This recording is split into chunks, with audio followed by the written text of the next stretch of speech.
Bill, come on in. You don't have to sit out there. Bill Burr's just sitting outside there. Bill! He's been sitting there for like 10 fucking minutes. I was sitting outside. How do you want me to do? I walk in, you yell at me. Just sitting out there. I was waiting for people to ask me to come in. I was sitting outside. Doug, you're talking. I was asking, what the fuck? I was asking, Roland? I was asking about the history behind that Bobby Kelly picture where he's got the banana peel on his head. Oh, he was being wacky. Yeah, he was being kooky. That was wacky, nutty. Bobby. What's up, Jimmy? Hi, How are you, sir? How you been, Bill Burr? Fantastic. Yeah? Fantastic. What's up, Can't Bill? complain. Always a pleasure to have What's up, Bill Opie? Burr back. How are you? Very Good. official? Good. Very official? Good. Do we have things we need to discuss? No, not really. Okay. What do you think out for, though? I did, The comedy festival? yeah, I did a thing last night for the troops. It was an insane thing over at the Beacon Theater. Oh, yeah.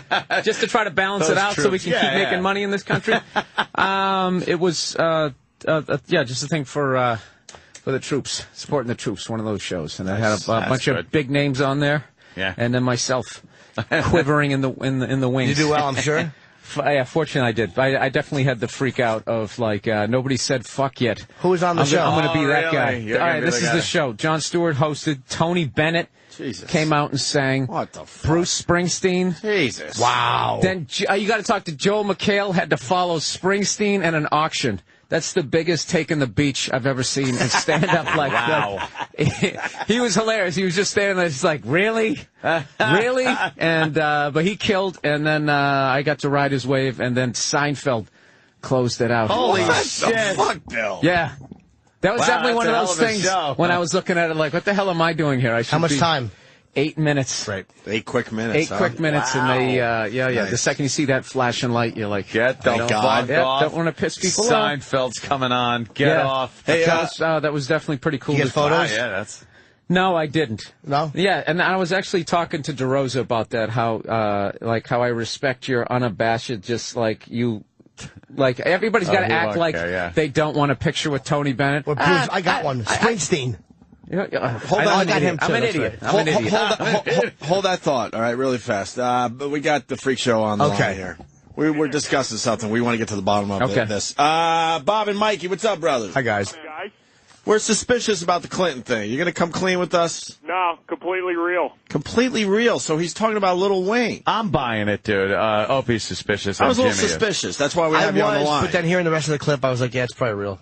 Yeah. We're the farthest thing from like a political talk show or even talking politics. Right. Yeah. But our ratings are pretty good, so they want to jam these people onto our show, right? Was there a big For the young people. Was there a big race in Pittsburgh that Clinton had to get involved with? It was the governor race in Pennsylvania, so they wanted to, like, I don't know, come on and talk about their candidate or whatever like that. But, you know, we wanted to talk about, you know, just other crap because we know nothing about politics. And they emailed us at like 9 o'clock the night before, just like, oh, hey, Bill Clinton on the phone with you guys tomorrow morning. We're like, sure. Wow, were you shitting a brick? That's a good one. I don't know if we had Obama on before, and he was such a robot. Like, it was just awful. Wait, you guys talked to Obama, too? We wanted to try to avoid all that. So we just threw Clinton, like, questions, you know, out of nowhere. Who books your show? Can we have them? They contact us, which is the weirdest thing, because I mean, we don't even have a producer on our show, so we don't even know. What the fuck? Neither do we. Kidding, of course. I don't know. They just contact us, and we're just like, yeah, sure, whatever. And then we just get on and ask them normal things, and they, like, freak out. Right.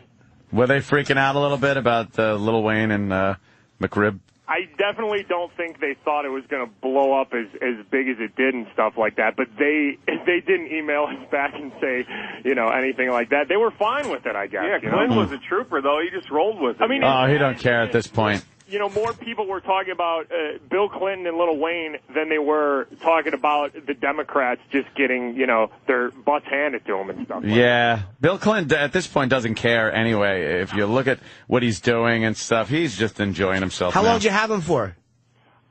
We had him on for probably about 10 minutes, I would say. It's pretty cool, Damn, man. that is pretty Congratulations to you guys. It's That's a good everywhere.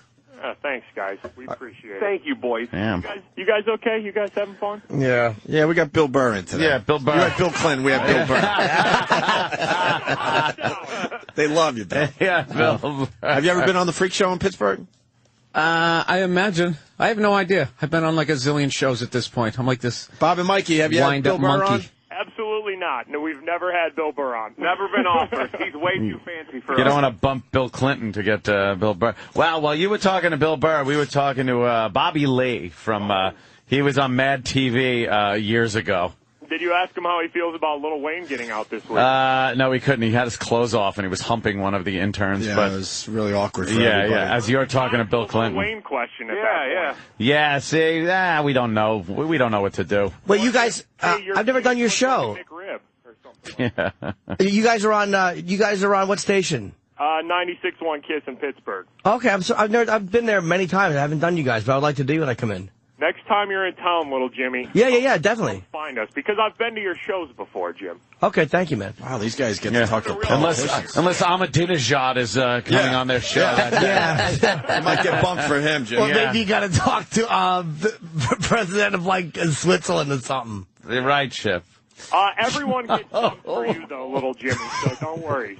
All right. Thanks, bud. Congratulations, guys. Yeah, get back to your show. Congratulations, man. Take it easy. Bye, gentlemen. Bye. All right, the Freak Show from Pittsburgh. They talked to Clinton about the McRib and Lil Wayne. That's a pretty good get. That is. Yeah, what is They don't even have a producer, and they're getting fucking Clinton on their show. Do you want to be Bill Clinton? Ooh, whoopee, ooh. Hello. Roland. People. Oh, yeah, he was there last night. Of course he was. Wherever Springsteen goes, Roland goes. He actually somehow got into Max Weinberg's circle. Oh, shit. As they were all standing, because he was just sort of standing against the wall. Was he creaming? Because he is a huge Well, fan. Max, I guess, was going around the circle going, you go, ba-da-ba, and you come in here. He's doing a whole thing. Just kind of comes to Roland. Roland's just like, Bruce. and Max just rolled his eyes like, who is this idiot? And then just continued on. Dude, let's get him in here. Roland was hilarious. He was sitting there, and he had on his some sort of limited edition Bruce Springsteen direct from the website, like $80 T-shirt or something. Of course. And he got a hug from Bruce, and I think he almost fainted. Wow, a hug from Bruce? A big one. Yeah, Bruce was funny. He came up and he went, he goes, merchandise, and he hugged him. Merchandise. I really believe Roland is the biggest Bruce Springsteen fan in the world. He was walking by. He goes, "This is how much of a nerd I am." He's like, "That's Bruce's guitar tech," and he knew the guy's name. Oh my God! He's into like the Roland, and of course he's wearing a Springsteen shirt today as well. So, Roland, let me ask you: have you gotten a photo with Bruce? No, I haven't. You never gotten one? No. You should have asked me, dude. I would have done that. Why didn't you last night? Was like the perfect opportunity. But the thing is, so I won't look like. When you have people around, like, they had a lot of powerful agents, managers. Okay, yeah. You can't do it. Because one woman took a picture, and everybody's like, who's her? And they were all like, why does she have the balls to do what we'd all love to do? Yeah, or like, that's exactly it. Wow. I got Bruce in an elevator, so it's different. But he gave me a hug, so. Yeah, Bill was telling us. Gave you a hug. It was different. He couldn't run away. Dude, it was fucking me and Kenny were walking out for a gig in Minnesota, and Springsteen's band was in the hotel we were in. And literally there was a fucking truck, an SUV in front of the car. And the security guy, when we walked out, goes, hello, little Jimmy, like he was an O&A fan. Oh, shit. And I think he was trying to, in a way, tell me to stay. But me and Kenny walked down the street, and then Kenny goes, I think Bruce is in that truck. So we fucking saw Bruce get out of the truck and sign one thing. Me and Kenny bolted back into the hotel, and as the elevator's closing, we jump on. It's just the guy and Bruce and me and Kenny. And we were like, we just rode up in the elevator with him, and I'm like, do you mind if I get a picture? And he's like, yeah, sure. And we had workout clothes on. And then we realized he got off to the top floor, and he's like, what floor are you guys? We're like, oh, we just... you have to go back down. I went back down. Because this is my whole floor. Right. I'm sure you're not on this one. Higher than this. But that's one of those places where it's like you can afford to do it, because it's like, who cares? You're in an elevator. No, but like, even you see Jon Stewart, Seinfeld, and Brian Williams all talking. Bruce walks in. They all freeze, too. They're all like... But those guys could ask for like on that level you can ask and it's fine. None of them did though. They might already have them. Yeah, but they're all just talking, hanging out, and everybody's like staring at Bruce. Everybody's trying to be too cool for the room. It's like it's Springsteen. Walk up and say hello. He knows who Jon Stewart is. He knows who Seinfeld is. He says hello, and everybody just like keeps on staring at him. Hello. Wow. So how did you get the but you don't want to be that backstage guy action? who just like, I mean, that's his whole life is trying to get from point A to point B, taking as few pictures as possible. Yeah, I just look at it. He's backstage. This is the one place where he can chill, and I'm going to be like, "Can you sign my shoulder?" You know, that's true. So I don't want to be that guy. Like, I don't know. I want to do it, but I don't have the ability to finesse it. I would just, I know I would just annoy him if I did. Jimmy gumption. Well, I'm not. But again, I'm not. I do it at the right time too. I don't get them as he's walking on stage. I'll get it like really? I catch a moment right by the dressing room or something where they're just. He's trying to collect his thoughts about what he's going to do. Exactly. What's he going to do? We do it 8 minutes. Sing "Born in the USA" and fucking get back off. We're tired of you. No, Sorry. It's just like a woman was talking about her tragedy and everything. I was standing next to Joel, and then Bruce was right in front of us. I was like, He said he hugged you though. yeah. Are you happy? Yeah. Oh, beyond. That's why I love Joel. Did you make cumsies? I did make lots of them. Yeah. I was so excited. I bet. I just froze. Yeah, Roland fucking loves Springsteen. I did. So when Were you all sweaty? when did he one hug was you and talking, you were all sweaty? no, I smell very good though. Like vanilla? I had my special soap on.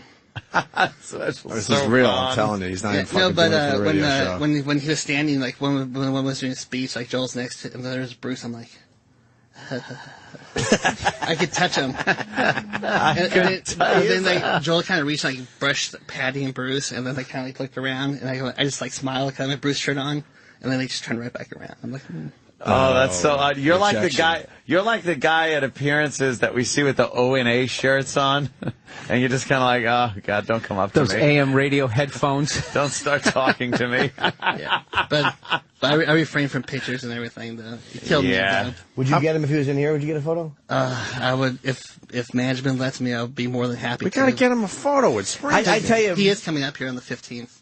Is he? Yeah, for 2 Not hours. on our show though, right? No, he's doing the fishbowl, like a special for the Bruce channel. So can we get you a Bruce channel. picture? Can we make that happen? Because Roland's not going to ask because What he works here. What time is he coming? I have no idea. They're just I listen to the Bruce channel all day, so I just heard the course. contest. The 15th. What is the fucking obsession? It's I Monday know. the I just 15th. love Yeah, Bruce's no, I music. like bands too. There's certain bands I like, yeah, but it's like never that obsessive. Right. Well, yeah, Jimmy. Flex I get habit. it. He just loves him. Ozzy. So like right after your show ends, and I go, next Ronan, and I go Bruce, and I hear play all day long. What'd you hear? Na na na na na. 1, 2, 3, 4. That's unbelievable. How many times have you seen Springsteen? Well, last night that'll be like 253rd time. Is there anyone that has seen Springsteen more than that? Max Weinberg hasn't seen him that many times. Who's a bigger Springsteen fan than you? Because you know that whole culture. There was an old guy that's in front of me in the show. He saw like 800 shows, but he was divorced 3 times, so that's my future. Divorced? Probably. That was your future. Well, once they allow marriage, like. Yeah. That's over 2 years. Yeah. Of your life just seeing Bruce Springsteen concerts. Wow, you're What are right. you doing? Wow. I can't wait till he goes back on the road, though. So, dude, were you gonna be here when he comes up and watch him? I don't know if I'm Get it, allowed really? to, because it's only like 20 people. They're having a contest. Why can't they put you in the fishbowl? What's wrong with this fucking place? Maybe they will though. Maybe They never do the right thing. I haven't asked, though. That's why I haven't. Why don't we do this? Because Roland's very professional. We'll ask for Roland. Yeah, of course. We should contact Bruce's management and ask if they could. Look, I know there's a lot of He's in the fans. fishbowl, making it 21 instead of 20 people. Or would they at least arrange for a quick? We'll find out. Maybe they will. They've been good with stuff God like that. bless you, Jimmy. God Why not? bless you. I say why not, Maybe too. they make the special exception We'll see. and sign my photo. They're weird about all that stuff. We'll see. But it was a fun event, though. Bill Burr do well?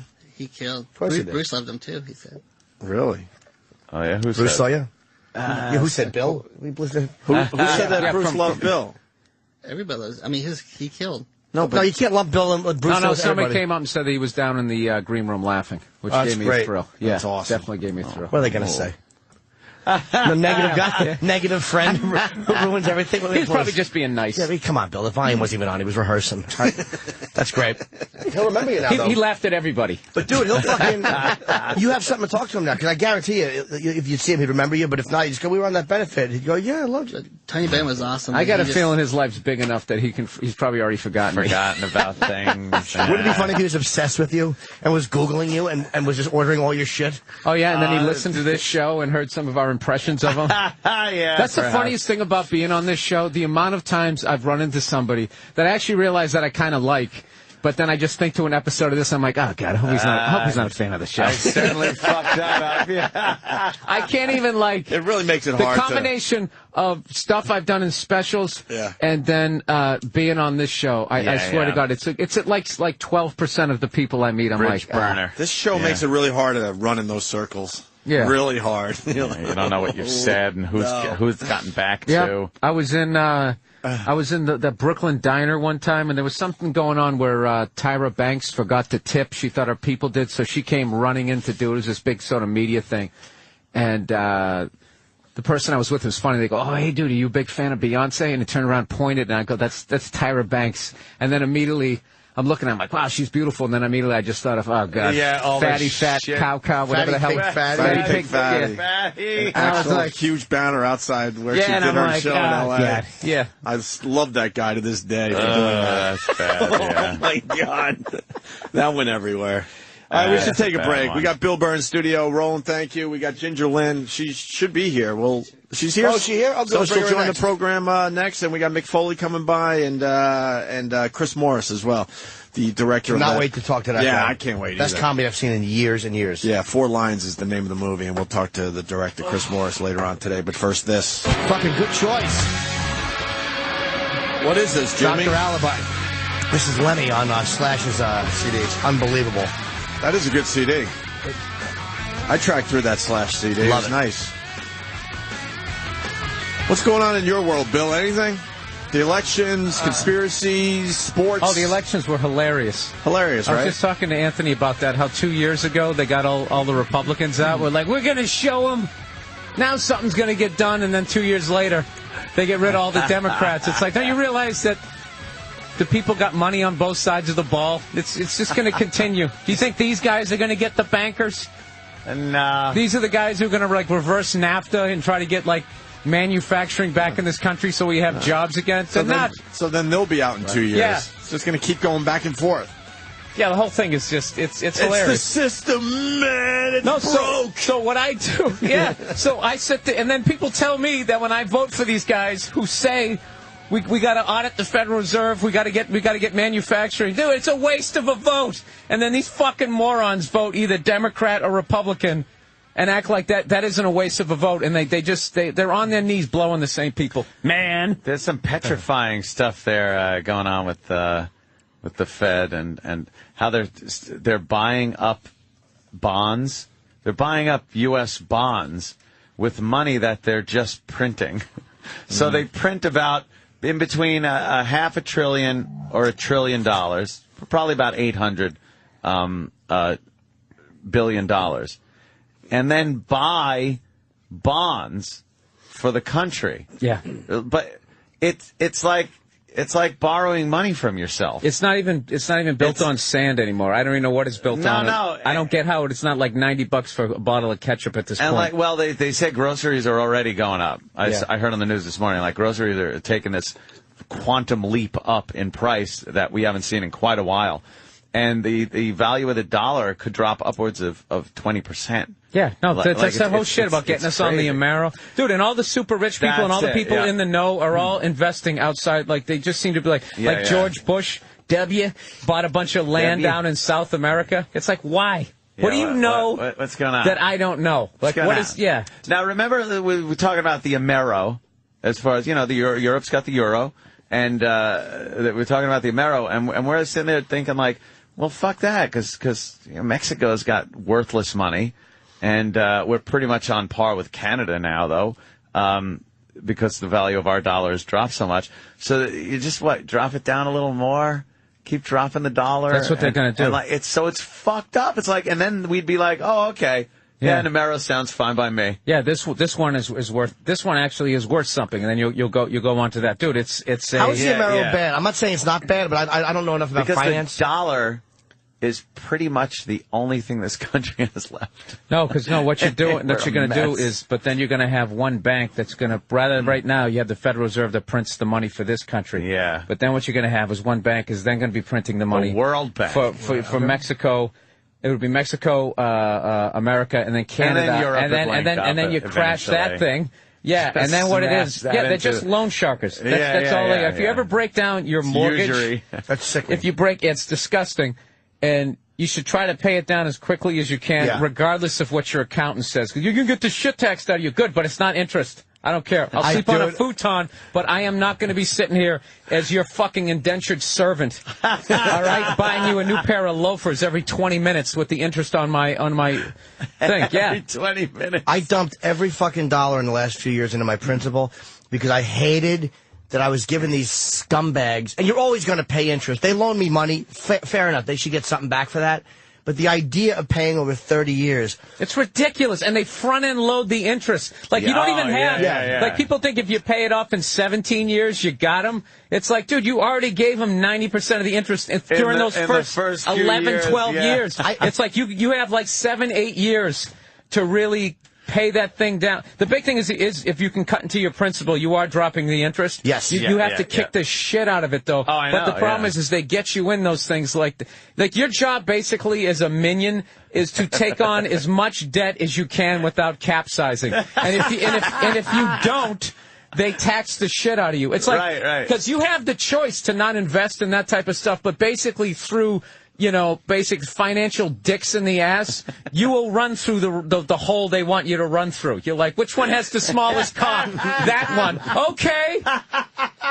That's the dumb shit where I ended up putting myself under all that shit on Wall Street. I had no idea what it was. That's the crap table. And these guys, they shake it up like a fucking ant farm.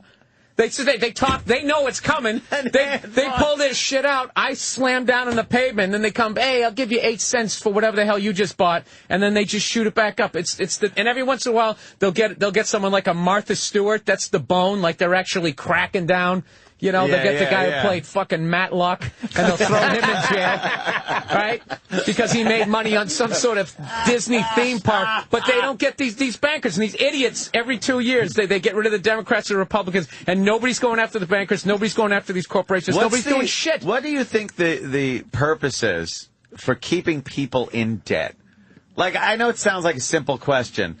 You can't storm the castle. Is that what it is? You don't have time to light a torch. Because you're constantly thinking that I got to work, I got to be docile, I got to keep, stay in line just so I can pay off this crap. Yeah, I started to read about this stuff, got all the way to reading that book, The Case Against the Fed and all that, and was just so overwhelmingly depressing. I just said to hell with it. I got a dog, got a new CD. Oh, my God. How are you, people? Look at it when guests are just coming in. Wow, this is awesome. I was sitting there going, why is my story losing focus? Why is everybody... It's almost like a legendary wrestler walked in or something. and Ginger Lynn on top of it. Yeah. Hello. Yeah, sorry, Bill. We started looking at Ginger Lynn. And that's how the world's going to end. But let's move on. Exactly. That's a prime example of what you were just talking about. The Illuminati just sent them in. It's like, quick, send them in. Bill's on to us. Bill's talking about banking. And just the wrestler? No, and the porn star. The Fed and everything. At the same time. Get him on both levels. It's always good when Ginger Lynn's in the studio to be sitting next to Bill Burr, too. That's the luck I have. You want to switch seats? No. We could do that easily. Jimmy. Bill's not as distracting. I like Bill. Come on, Jim. Meanwhile, you guys have kind of banished me over here on the corner. Look at this. Why is Mick over there? Come on, Mick. We feel bad, Mick. I feel left out. Look, you lost weight. Really? Yeah. I'll find it. You want to move him to the table? We can squeeze in. Drop a couple of these. Let's squeeze him in. Get a goddamn chair. He wants to trade? I'll sit over there. Provided nothing horrific has happened there in the last 10 days. Do you guys know that Ginger and I are tight? Really? Well, then why doesn't she sit on your lap? I can do that. Are you okay with that? I am. All right, then why don't you get out? Why wouldn't he be? Who wouldn't be? Come on, Mick. I'm not wearing diapers like the last time I saw you. Wow. Why are you wearing diapers? We've got history. Fed interest surgery. I completely forgot about the Fed. I'm over and sit on your lap and tell. Wow, come on over here. A hell of a career. Oh, there we go. Right? Just, all right, there's look at that. Hey, Mick. Hi, Ginger. How do you guys know each other? Mick came into my show that I was doing on Playboy on Sirius when I was doing it with Christy Canyon. Yes.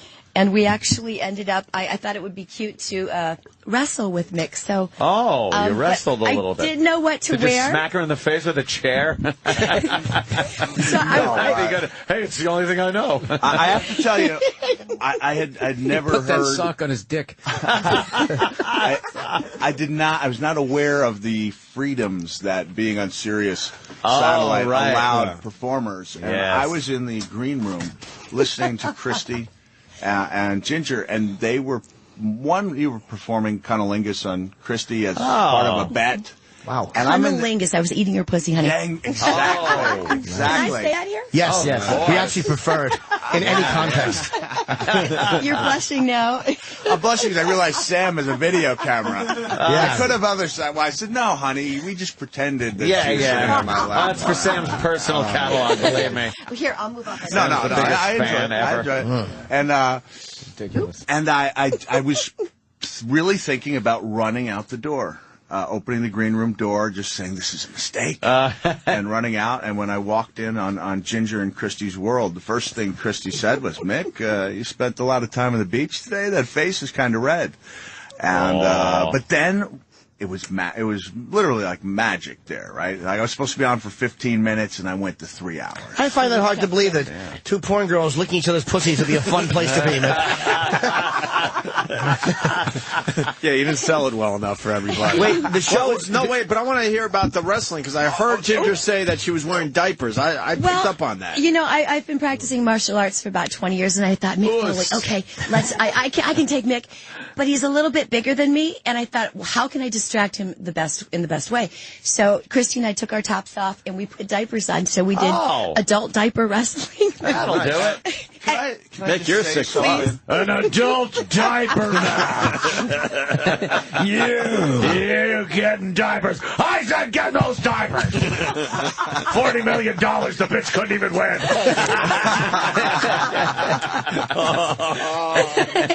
I don't know who won, Mick. Do you remember? I remember Ginger kind of whispering to me right before we went on. She was like, "Don't worry, we won't hurt you." Wow. And they had a safety word so that if things got out of hand. What was it, coming? She gave me the safety. She goes, "How about your safety word is I love Christy's big titties." And so I never was in a position where I had to say those words until I was home by myself later that evening. And I said the safety word over and over. Damn. But I'm going to make a shocking admission here, and this is nothing that Ginger doesn't know, is that for anyone who has never been in a situation where they're diaper wrestling with two, not just porn stars, but icons. Yeah. You know, and Ginger's cool with this. She knows that Christy was my girl, that I am a monogamous masturbator. But that, I'd certainly caught a Ginger Lynn film over the years, but I find these two iconic performers who are writhing on me. And I could only think of my physicals in like 6th, 7th, 8th grade going out for sports, where the guy's gonna feel your balls, and you're not supposed to be aroused in any way, but you're hoping that you're not like shrinking unto yourself. You need just enough. Just enough. And not embarrassing. And while they're down, there was some incidental contact made with my genitals. Oops. Yeah, wow. And I'm like, wrestling. and I'm that same thing. I'm like, please don't do this to me. Nothing. I had nothing. How horrible was your dick? It was like pulling the head in the sand trick. How awful. They had such high expectations, and I felt too. bad for the girls because I didn't want them to take it personally. Yeah. It was just little nerves. Yeah. You were a little nervous. Did they change your name to Androgynous Kind? I remember it that way. How do you wait. I remember that you were quite impressive in all areas. Nick. Wow, maybe you're selling yourself short. So I'm thinking if that was crawled back up inside, listening. oh my goodness, I don't know if I could handle it if it wasn't. Yeah, he probably had a raging hard on, but he knows his wife's listening. Yeah, he had to tell his wife, it was terrible. I just didn't find it exciting, honey. All I could do was just think of you, sweetheart. Yeah, I thought of our wedding and how this, the day-to-day monotony of this relationship. How long, so when was the last film you did? My last film actually was in the spring of this year. Oh, wow. You still working? Okay. No, I stopped. Oh, you did? No, I did. I worked, I think it was March. It was just released last week. It's called Saw. It's the porn version of Saw. Okay. First scene that I ever did 27 years ago was with Ron Jeremy. And believe it or not, I still stayed in porn. I don't know why. Yeah. Did he smell? People, he's a buddy of mine too. But people say he would get a little gamey after a shoot. Yeah, gamey. Not just after a shoot. He's gotten better because my last scene ever was with Ronnie again in the movie Saw. Ooh, that's a perfect bookend. I'm yes. telling you. I thought Rocky Balboa went over the high. Begin and end the series with the same scene. Right. You know, Ronnie he wears the same sweatpants pretty much every day for the last 10 years. That's my kind of guy. Yeah, but you might want to wash him in between. You don't smell funny.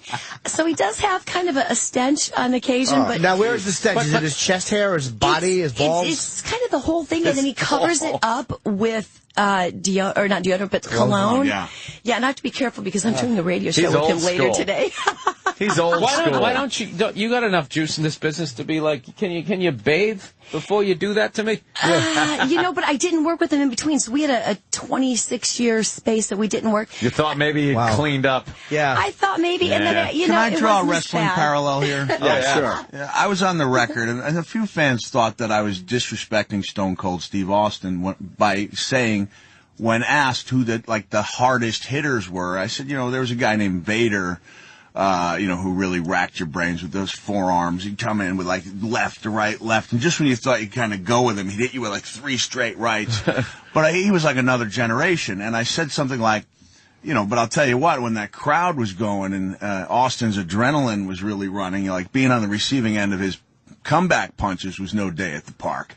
And then I said, but, you couldn't say anything because he was Stone Cold Steve Austin. You couldn't go by, hey, kid, you want to take it a little easier on me? Forget about the crowd and the fact that all these people are here to see you and that you're putting my kids through college. Take it easy on those punches.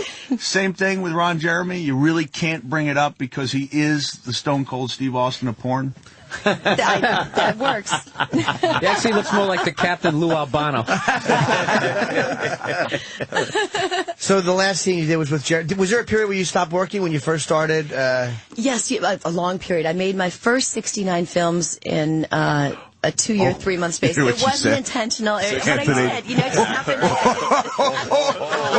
69. I think I actually had you in the 69 position last time I saw you. And that's when absolutely nothing. That's how I won. What? Damn. Well, something about a diaper in your face probably wasn't too sexy. How many years did you take off? I might have lost the diaper at that point. Don't fall. But I took a 13-year, I stopped, thought I'd never come back, came back for a couple of years, made another 7 or 8 films, stopped for 10, came back a little over a year ago. Oh, okay. And you know what? The industry, it's just not what it used to be. I love sex. I love passion. I love everything that the build up and the kissing and then the nasty and the nice and all the different, And when I came back, I did a few movies, and this is why I quit. I was on a set with a guy, and I'm now in the MILF category. So I get there and I walk in, and I like to find out what turns you on, what you like. And I went up and I said, hi, I'm Ginger, and we're going to be working together. What do you like? And he goes, I don't talk to performers before we work together. And he's like 18 or 19. And I'm thinking, okay, well, maybe he's going to have a little difficulty, and, I might make him uncomfortable. So I'll let him have his little time that he needs. And we start the scene, and I'm on my knees, and I'm sucking his dick? Sucking his dick. Well, I start to, and he goes, whoa, that's not how you do it. And I stopped, and I looked at the camera. It was one of those things where, and I looked at him and I said, honey, I've been doing this longer than you've been alive. I have awards for this. Shut the fuck up. And it ruined the whole, it was just awful. The whole vibe is ruined, It was, and that's not how you do it? What did he want? Was his dick in your mouth? Yeah, exactly. Pretty much it. Yeah. I think I won't say his name, Mikey Butter. Mikey Butter. I guess his thing is you want him to do it really slow, but I have my thing in the way I start and the way I go, and it wasn't his, but you could have said, baby, I like this a little better. She's got a way. If you would have asked you to slow down a little bit, but nicely. I would have, you know what? I'm accommodating. I would have absolutely have done that. And had we spoken ahead of time, you could have said, the tip's really sensitive. Stay away from that, or don't touch my balls. But I'm not going to go in and be, I give a good blowjob. I really do. So there's only one way to find out. It's not about me. It's about. Can I ask a pointed question after I just want to mention my book so I get out of the way. Why? This is a perfect segue to your book, My Raging Hard-On. A hardcore journal. In my last book, I did talk about the first time I was on the show with Christy and Ginger and how I could never run for political office. Yeah, that's pretty much you once they've got photographs of you simulating 69 with you give up any two porn icons. Those pictures come out, it's all over. There are a few Christy mentions in the book. You have to mention Christy. I love Christy. We really do. We all do. And can I tell you one of my fondest sexual memories? But this is after I ask you a question as an expert in the field of adult. How important is incorporating the balls? How important is incorporating the ball? The ball. Comments. Yes. I love balls. I think it's a personal preference, and it depends on what you do with them. My new favorite thing with my boyfriend, I like to stretch the sack, put it over my face, and kind of lick through the skin. So how big is the sack? Really? You know, it's not that big, but I don't know what. His name is Santa. It's a red velour sack. There's something about wings. I don't know. I've been around for a while, and I'm always exploring and finding new things. So yeah, not to where I'm going to hurt, but silly putty bag. Just kind of. He doesn't have a big ball sack. It's just, I just thought, well, what can I do with this?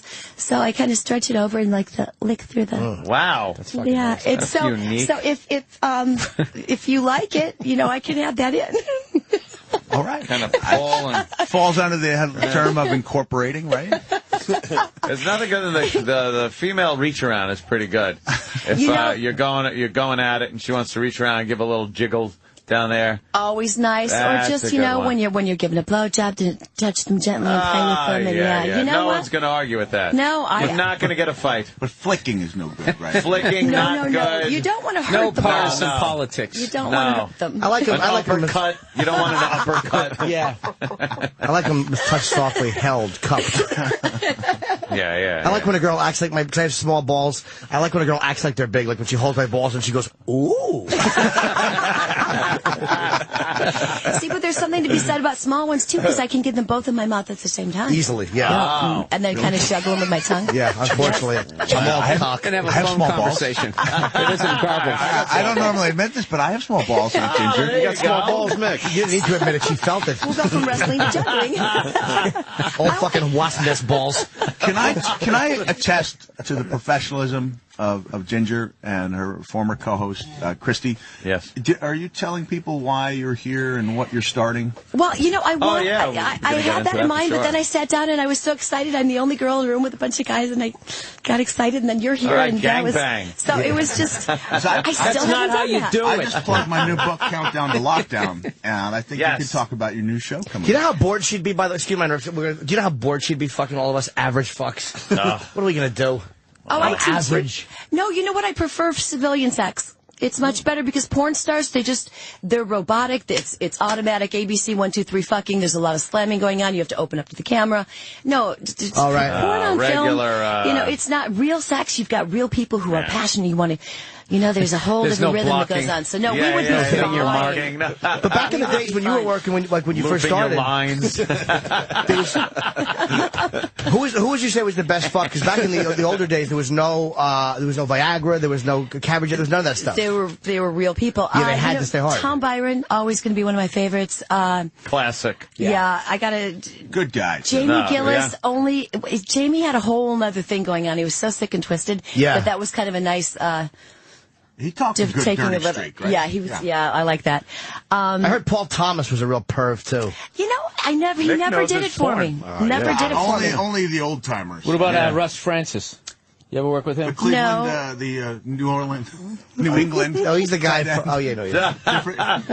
Played tight end for the Patriots. In the late 70s, but he had a great porn star mustache. But one thing, I will go back to why I'm actually here. There's a couple things going on that I'm doing. Sirius has launched a new channel, the Spice Channel. Yes. I was on Playboy with Christy Canyon for several years. The Spice Channel launched Monday night, 7 p.m. Los Angeles time. I had the launch show. show. So we've got 7 to 11 is my show every Monday night. And it's a whole different, it's another series channel. Whereas when I was on Playboy, we had safe words and we were able to go to a certain place. On the Spice channel, I have no limits. I can pretty much do whatever I want. Well, like Monday, I played Will My Pussy Melt This? Wonderful game all by myself. Velveeta cheese. Awesome. When it came out, it was shaped just like the inside of me. You put Velveeta cheese in your vag? Why the fuck are we talking? Really? Why are we talking if you're up for something? We got to do something today. How come we can't do it? Did you guys see the Dow just dropped 15 points? Yeah, whatever. Yeah. We got Ginger Lynn in the studio. And the funny thing is, I normally don't like Velveeta. I'm not a big fan either, but I just, the crayon didn't work so well. I think with more time, I could have melted the crayon. Milky Way. No. We're confused because we have a no insertion policy on our show, but you're sticking stuff up your... She's just doing it. She's not listening. Right. She's just doing what she wants to do. That's what she should do. Is there... Well, we have a no insertion policy as well, but only, I believe that's with actual body parts. I couldn't put let's melt some shit today, man. If I went, try to melt my cock. I don't... We couldn't do that. No, we could not do that. And I'd love to with the heel of my boot. What if Can you melt this at the end of my cock? Try to melt my heart. Hopeless romantic. We don't want to... Makes a hopeless Ginger romantic. is definitely a very good talker, but we should do something. Ginger, can we do one of your bits today on our show? We got a nice audience. I didn't bring anything to melt, but can I make one more shameless plug? Yes, of course. The other thing that I'm doing, all of the ladies in the adult film industry, we've been around for, some of us, 6 months, 6 days, 6 years. Mm-hmm. But everything we wear on film, we wear one time. Before you do the scene, if you're with somebody you like, your panties get wet, and it's a lot of fun. Well, after we wear that article for one time, there's nothing to do with it. I used to sell them on eBay, can't do that anymore. I guess it's a hazard. Really? So I've started GingerLynnAuctions.com. I've got about 25 girls right now, porn stars that are posting everything that they wear in film on the site. To be sold. To be sold. Now, is this a direct result of, like, the tube eights and those types of things, just out of curiosity, or is this just taking advantage of the Internet? A little bit of both? Because I was wondering, because, like, they've lost some money. Yeah, like, I just put out a stand-up DVD, and it's like you're trying to sell as many as you can before people upload it, and they start... It's just amazing. Well, you can't upload the articles, right? The articles. And, there's a million porn sites where you can watch anything. The day a movie comes out, it's everywhere. My panties, the ones I'm wearing right now, there's one pair. Right. If I hump something in here, my panties get wet.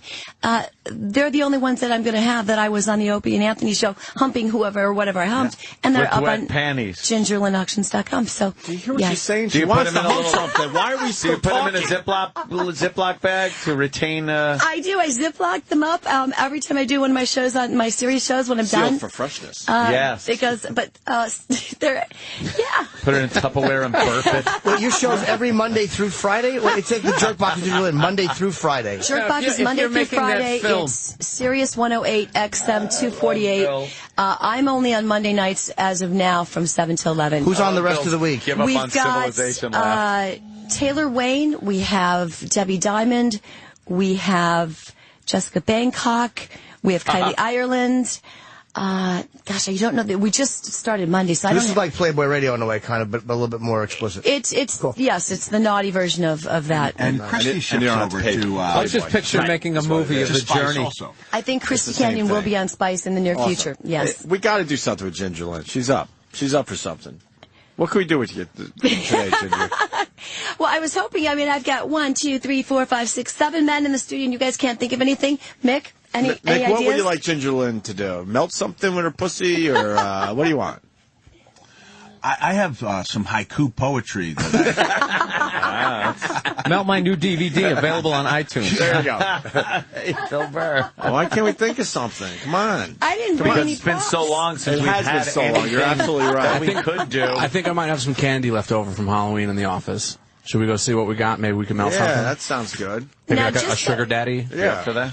Sugar daddy. Let's see what kind of candy you got in the office. We could try that. The thing is, it's a little bit messy. I usually bring a paint tarp. Oh, we don't care. We like messy. Yeah, that rug. You know what that rug has seen? Oh my God. Yeah. Well, can I point to the professionalism? Yes, Ginger Lynn? Yes, of course. And the passion with which she brings to her trade. for my viewing pleasure, I was asked to do the commentary while Ginger attempted to manipulate Christy into climaxing. Do you remember this? I do remember this. And I believe it may have even been her offhand, not even her good hand. Damn. And Christy had to keep saying to me, radio, so that I would actually speak, because my mouth is just wide open. And what I was watching Ginger climaxing as she helped Christy reach orgasm. Wasn't it great? I never saw someone that turned on to turn on somebody Wasn't else. it great to be able to comment on it, though, without hearing in your ear, talk about a clitoris! What are you doing, Mick? You don't know how to announce this properly. We're Team Mick. We're not Team Vince there, Mick Foley. Vince would be blasting in his ear about what he's not doing announcing. Yeah. It was Christy gently looking at me going, radio. Like, meaning I have We're to... on the radio. You talk about how she's doing the digital manipulation. You better talk about it, Foley. Now, Mick, I don't want to get you in any trouble here. You're a happily married man with 4 children. Countdown to Lockdown is just come out. Right. Now, if I'm running around putting things inside of me, this might ruin your reputation, and I do love you enough to not want to do that. I'm promoting a project. And I don't want to be away from home for this many days, but I'm doing it for the book. For the book. As long as I'm not actively participating, cheering you on. As long as I'm an observer, I don't object to doing anything. I got a wrestling question. Yes. The Undertaker and Brock Lesnar. What do you know about that? Wow, man! Somebody sent me the link. I did not know that they had... Did they have history? I did not know because I wasn't there at the time, but it certainly looked like they had history. I don't think Brock was in any mood to play along with a storyline. No, not after that. That's a weird place to start a storyline. And I would not want to be like in Brock Lesnar's head right now because it's great for him that he's got an outlet for all that rage he appears to have. In the MMA ring. He would murder the fucking Undertaker. He's a murderer. Yeah, that'd be, and the Undertaker's one tough individual. Like Taker said, if this was 20 years ago, he would have ventured into MMA. But there was no MMA when he got involved. He actually got involved in 85 or 86. But you talk to people. What are they saying? They're saying that they had some heat over something. Do you know? You just don't want to say? Why would he reference it after the guy left a championship fight? You want to do this now? Like, The guy just lost a real fight. We couldn't see what Brock was saying. I mean, from that vantage point, Brock walked by. He obviously said it out of there. I think Brock just looked at him when he said it. It didn't look like Brock. Again, because of the way he referenced it, Brock kind of looked almost like, what? Like, really? What happened? Am I completely out of MMA. Brock Lesnar lost. I know he lost. To Cain Velasquez, and as he was walking away, the Undertaker was being interviewed, and he goes, You want to do this? It was something like that, and then Brock just kind of looked. You want to show Dan? It's a very, very fast clip. Yeah, they were looking at each other a little. It was a weird moment, though, but to me it seemed like the guy just lost a really fight. Strange moment, and nothing else has come out about it. So, I thought Mick might have some inside info. No chance. Yeah. No chance. Yeah. You guys have Belladonna on your station? No, we don't. I haven't seen her in quite some time. She's great. Does she? Yeah, her and her husband do it. You know what? I'll have to give her a call. I would love to have her on. We just witnessed. I'm a little bit shocked. I thought Brock was going to come out strong like he did. I thought Kane's chances would be better if they went into the 4th or 5th round. I'm a little bit shocked. I thought Brock might have got to him early, but you know what? Kane's a hell of a fighter, and he did a hell of a job. Do you think, considering the size difference, that he'd be able to manhandle him like that? No, I didn't think so. I think Brock's strength and size would overmatch him. I thought he would have to go into a cardio battle, and I'm actually very surprised. It's almost like you're at a loss for words here. You want to do it?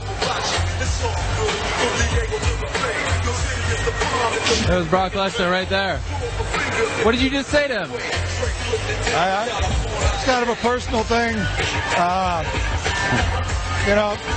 think maybe he needs to. I think he needs to train a little harder. Are you guys cool? personal. So why'd you mention it during a television interview? Because he's hyping. They're hyping something. Something's that's going good. on. Yeah, that I think he was saying, like, do you want to do it? Like, are we still going out to that movie afterwards? Yeah, that's what we were saying. Like, you want to do it? Yeah. Something. Yeah, drive on. Who's calling And the look, second? as far as I'm concerned, whenever you use the word doing it, it's always sex. Right, because That's what I think. Earlier, Ginger asked me that question, and I want to do it. You want to do it?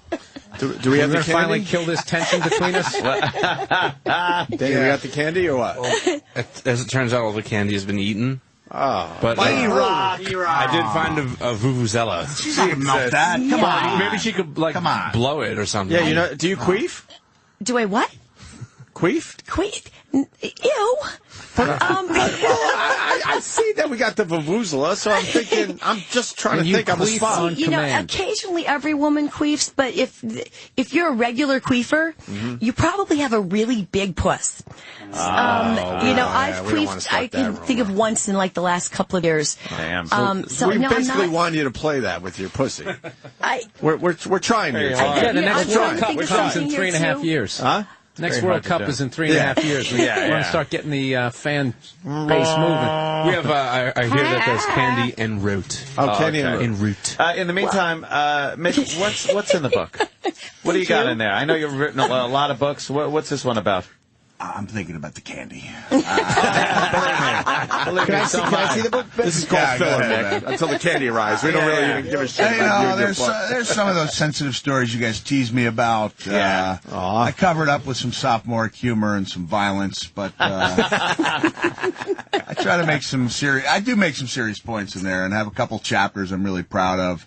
And there's a chapter about visiting that little boy in West Africa that you guys hounded me endlessly. Yeah, this is not a novel. This is real. Yeah. This is. Okay. It's like a 6-week journal. Takes you behind the scenes to the build up as I try to get ready to take on Sting. So it's similar in feel to the last one I did, but it's a completely different story because everybody involved is completely different company. It's my first post-WWE book. Oh, right. Even though WWE mentioned my book 3 times. What was that on their show? You know what?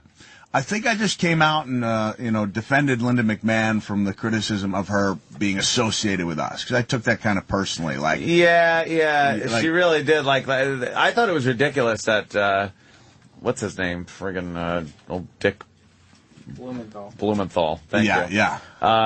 Was using the WWF and WWE against her, like she's the one.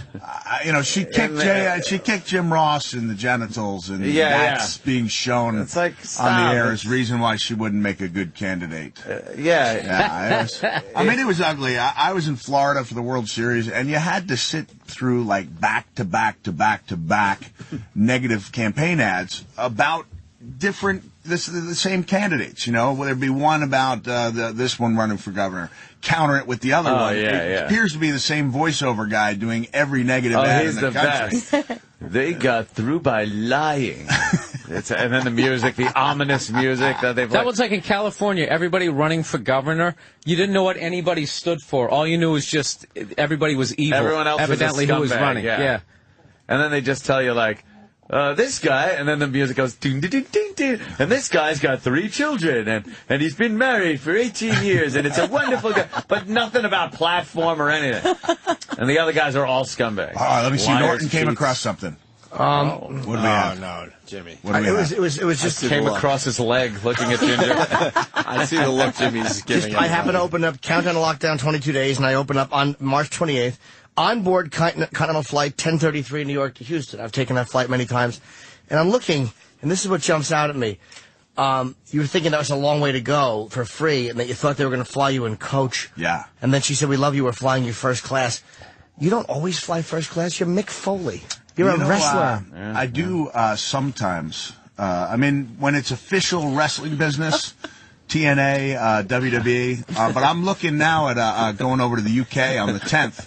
I've got a Daily Show spot. I'm going to be the guest on the Daily Show the 10th, and I'll have to leave what hopefully will be a triumphant moment and then sit in 27C all the way to London. Why? Man, because I'm funding the trip myself, and while I make a great argument to the people I work for that I deserve to sit in business, when it comes to actually footing the bill myself, Are you I'll a cheapskate? suffer in silence. Oh, man, I'm legendary. I love it. think I have heard that he's a legendary cheapskate. Yeah, you're a cheapskate. Why? Well, you know, if you look, don't you have miles you can upgrade with? I've been working on it, man. It's hard, Norton. Yeah, but dude, first class and business class tickets in defense are just so ridiculous. They really are expensive, but they are. When you're get that extra $2,000 on your credit card. It's like, this is an 8-hour trip. I mean, I can Mick suffer Foley. a book.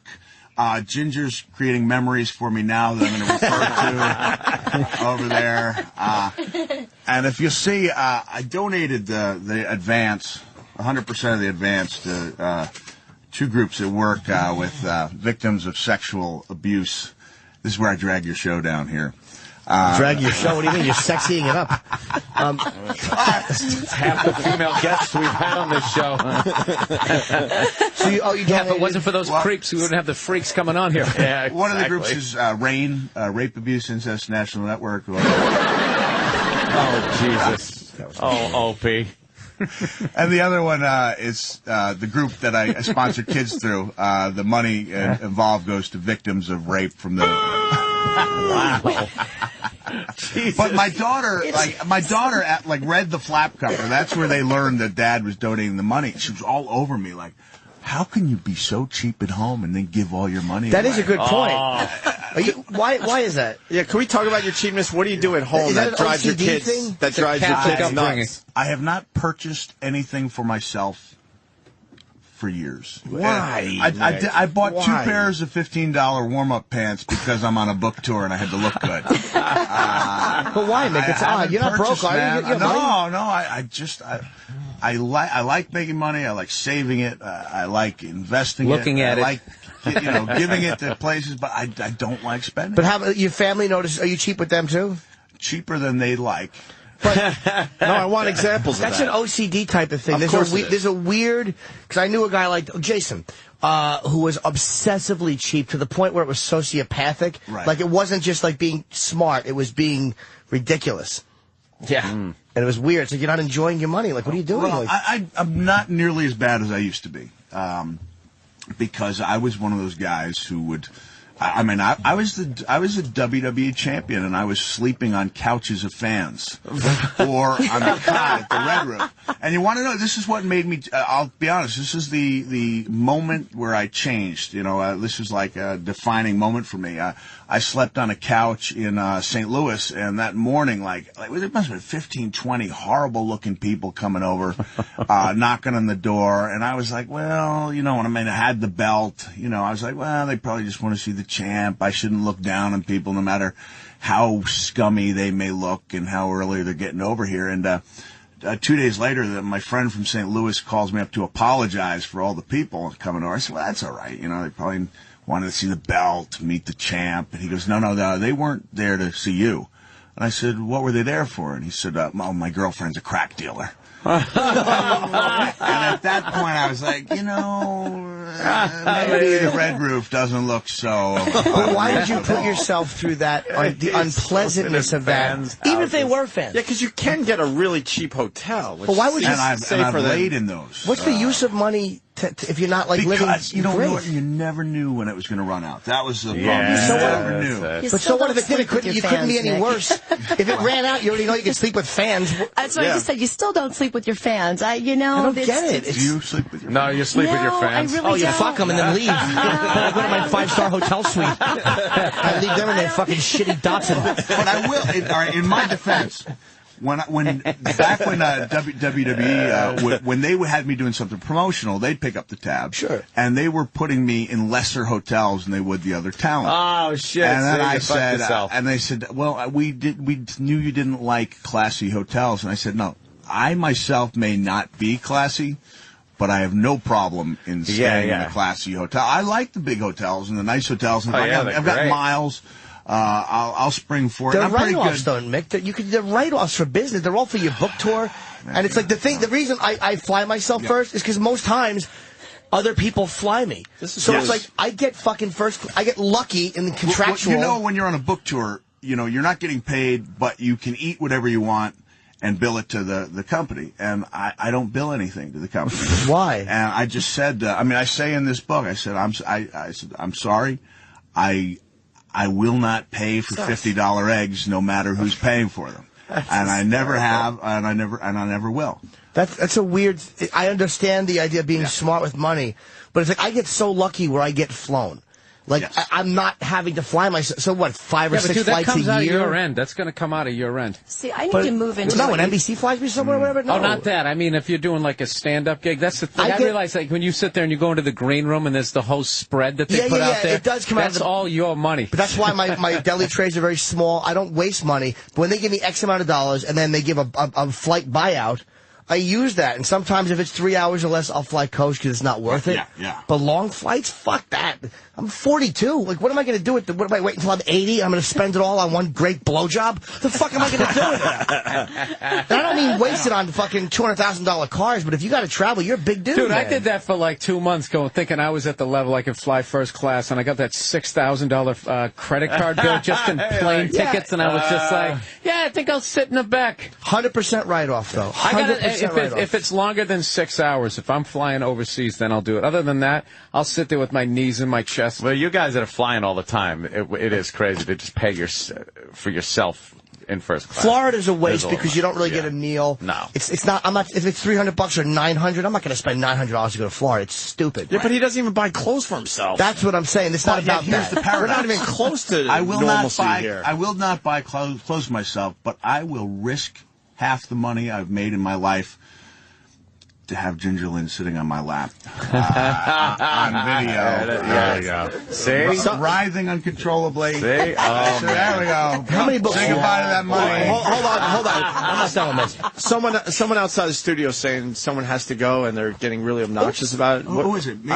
I don't know. I enjoyed it. But they're giving like an obnoxious wrap it up. Who? I can stay. I can stay. Well, okay. Well, you're distracting everybody. She just wanted me off your lap. Now I know what it is. I like to find the loopholes, the marriage loopholes. That Mick's crazy about his money talk. I guess she's from the book company. All right. Something weird was going on. It's like, come in if you have something to say. We have an open door. Yeah. So, I want to get back on this. It's an interesting person because you're such a nice guy and you seem like a generous guy. You don't seem like a self-centered asshole. He's charitable, but not to himself. Were you raised poor? We were frugal. You know, I didn't know when I was growing up. Sounds like cube steaks to me. A lot of cube steaks. And my friends would come over to my house and wear their winter coats because the heat was down like at 56 or so. When you were a kid or as an adult, you mean? When I was a kid. So, all right, so that horrible lesson you kind of stuck with, and it's like you're not going to run out. You got enough. You never know. Chip beef on toast. But what do you need that you couldn't get if you ran out? Like, couldn't you put X amount of money away and then just go, I will not touch that? I've done that. But I just sleep easier at night knowing that I don't really need anything. What was the last time you treated yourself? You just like to hell with it. He doesn't. No, I got to get in on. I got to get in on this because I think I was raised similar to Mick, where my mom convinced all of us that we were going to be on the street at any moment. Did you have that type of thing going on in your house, where the money was going to run out? No. My mom was frugal. I didn't get the fucking heat. None of that shit. I didn't get new clothes, new sneakers, none of that. So as I grew up, I became kind of cheap as well because I was scared that at any moment I was going to be broke. Right? Yes. And that's, breaking into wrestling, there was absolutely no money. Right. And now I look at it, I get my own room, and I get a decent hotel when it's up to me. I'm not as cheap as rumor would have it. But I will not order $50 eggs, no matter who's Yeah, but you're picking up sleeping the on tab. fans' couches. That's insane. Not anymore. That's just But the when you were category. huge, Yeah. when I met Mick Foley, I was on the Long Island Railroad. He couldn't have been bigger in the WWF at the time. And he's on the fucking Long Island Railroad. I'm looking at this guy like, why aren't you getting a car to bring you into the city? And I was thinking the same thing about you. I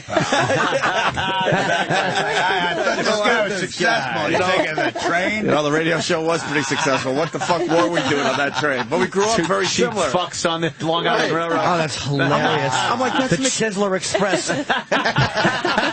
I think it's hilarious that you're thinking the same thing because I'm looking at you like he's like I think you were the champion at the time, and we're on a shitty Long Island Railroad. I had the belt.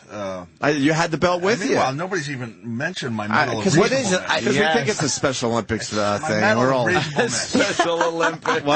What's that medal? Medal of reasonableness. I was given this by Jon Stewart at the Rally to Restore Saturday. Right, There's only 4 of them out there.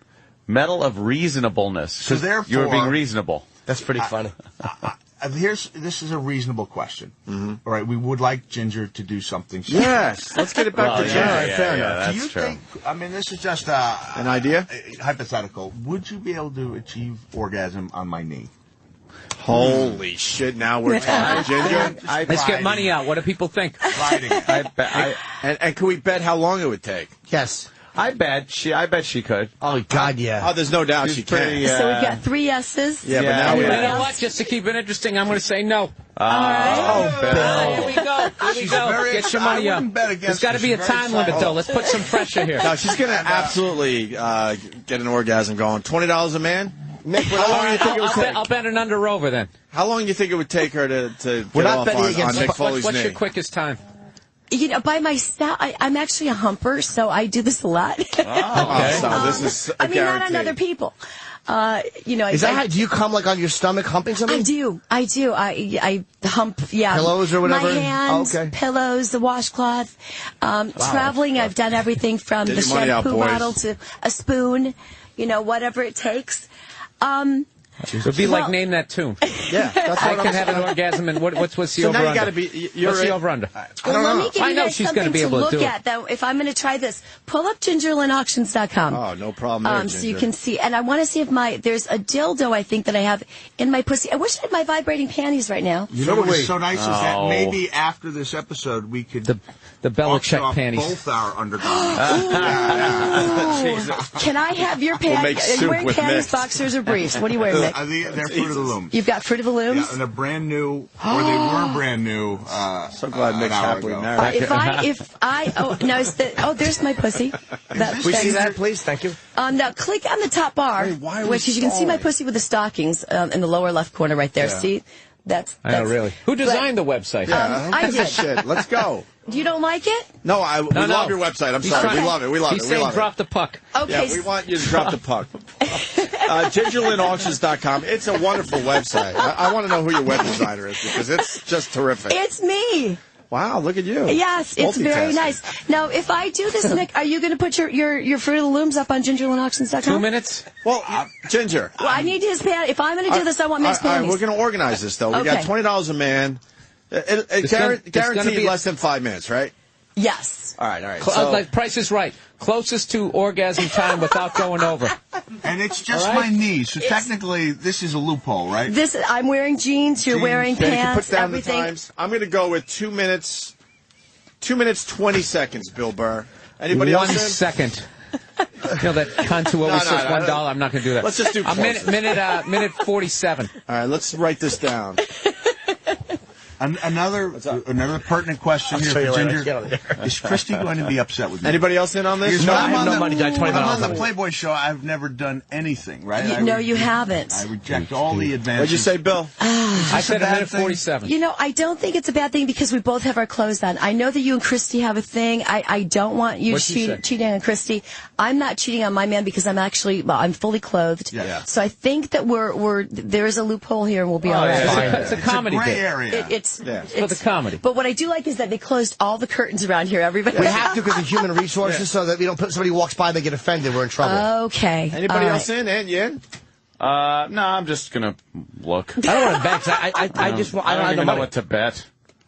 So you're the only, we have We're nobody the two in but degenerate you? gamblers here. It's me and Bill Burr. That's it? I say that she's going to get off on Mick Foley's knee in 2 minutes, 20 seconds. Bill's going with a minute 47. You really don't want in on this? I say... I'll just watch. All right. I say 4 minutes.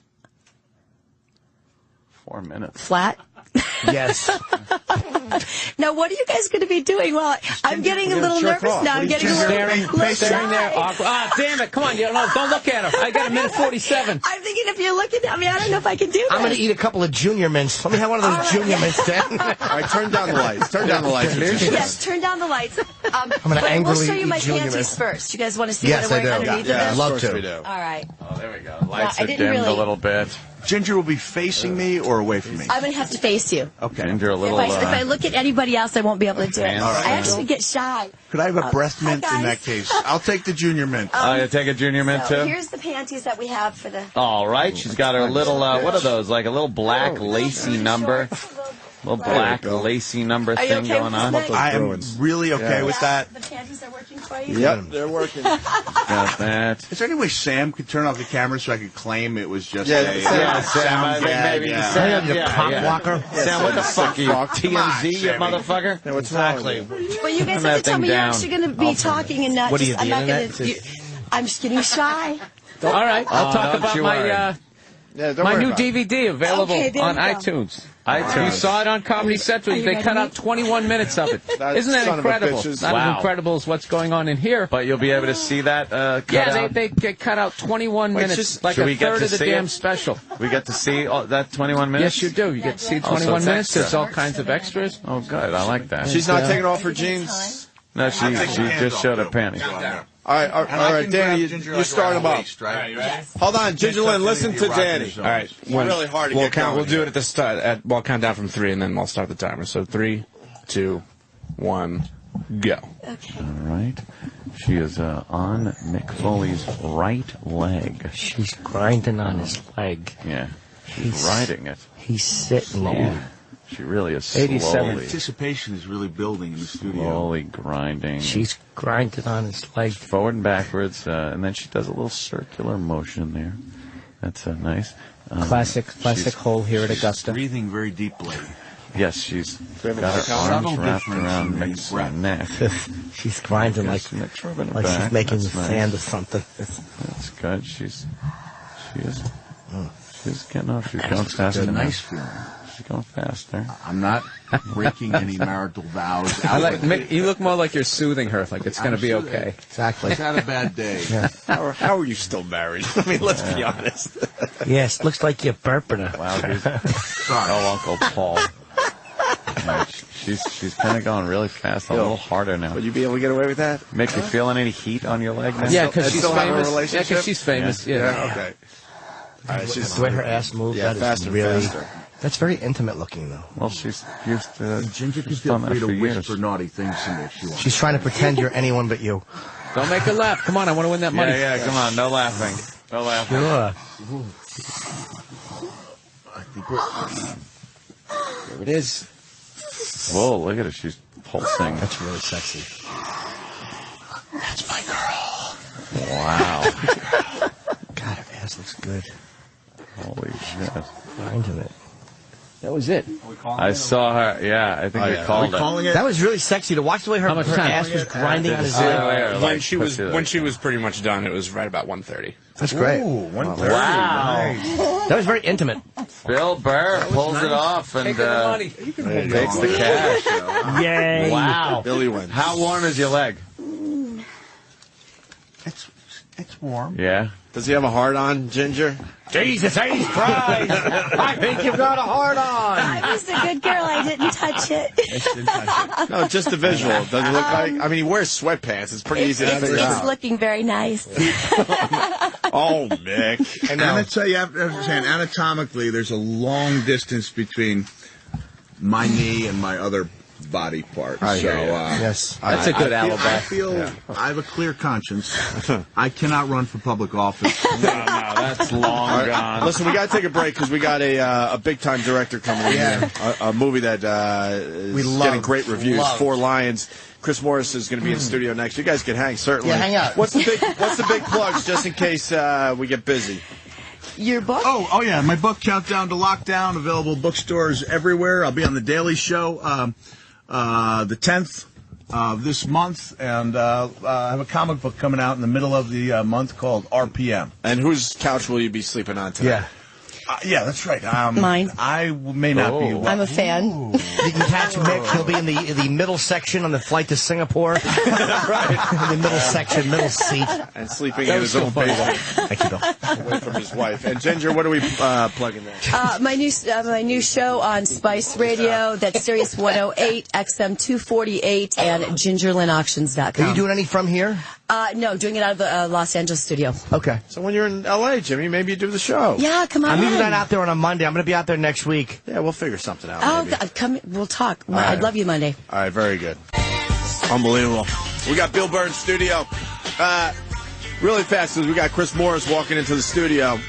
Bill's got a DVD out that's doing really well, and I did not know this. It was on Comedy Central. I did know that, the special. Right. But the DVD has 21 minutes more material that most people didn't see. Because it's an hour and 5 minutes long. The 5 minutes is already gone, and then you have 16 minutes of commercial. So what's killing me is people have only they missed a third of the special, and they cut out 2 killer bits. The thing about the bankers microchipping you, all right, and the one about the automated checkout lines. It's funny they cut those 2 bits out, but me talking about thinking about committing suicide, they're like, that's fine.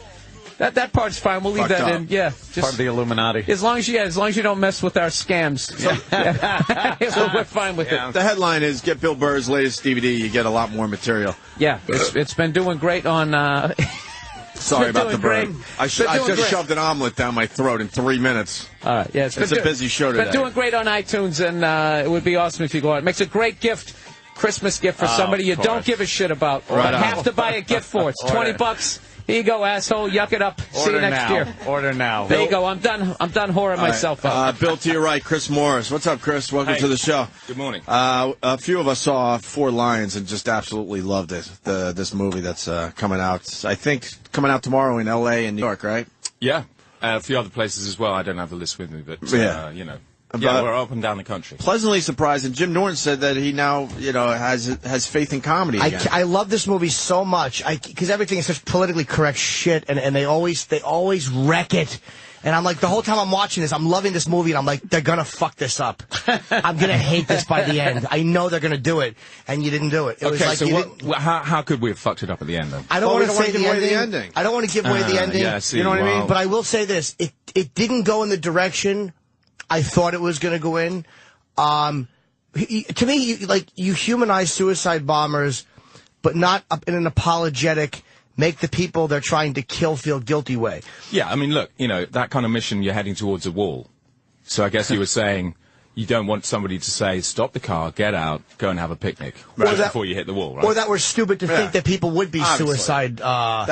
That's how you would have fucked it up, obviously. Yeah. But we don't want to, that's a big part of the movie. Well, there's an afterlife. I think you could have fucked up by being Queen Latifah in it as the sassy black woman. That would have wrecked it. Well, how about we start with this? They could have wrecked it by making some dog shit social message that was meant to preach to people not to be Islamophobe. And there was none of that. It was just, these guys are complete bumbling idiots. You don't want finger wagging, do you? No. I mean, you just don't want that in a film. No. You get that in a film, go home. I mean, people should go I like when films make up my mind for me. This is just being spoon-fed. Yeah, but no, we played it to people, right? And people put it, ask questions at the end. 1 or 2 people go, can you tell me what I think? Can you tell me what I think? Yeah, I know, you get that. Can we start with what the movie's about in your words? Okay, it's about bumbling jihadi terrorists. There you go. That's basically what we said. But there's so many cases where that actually happens. I mean, have you heard of the bottle rocket bomber? No. Okay, well, there was some trouble with ink cartridges last Friday. Right. The guy that made those bombs decided, because they're dissident Saudis, and he wanted to kill a Saudi prince, and he thought the best way to do this was to turn his brother into a bomb. So he had a word with his brother. His brother agreed. The bomb mechanism, suppository, basically. Oh wow! Yeah. Oh no! And so basically, he goes to see the Saudi prince, and the plan is he goes, "Hello, prince," and hits the button. But they got the dynamics wrong, because if you let off a bomb in a tent, it's very different to letting it off in a hard room. In a hard room, the explosion comes back and you achieve your aim. This was in a tent. So he saw the prince, he hit the button and fired himself straight through the ceiling. And the prince just goes, oh well, next. Wow. Yeah.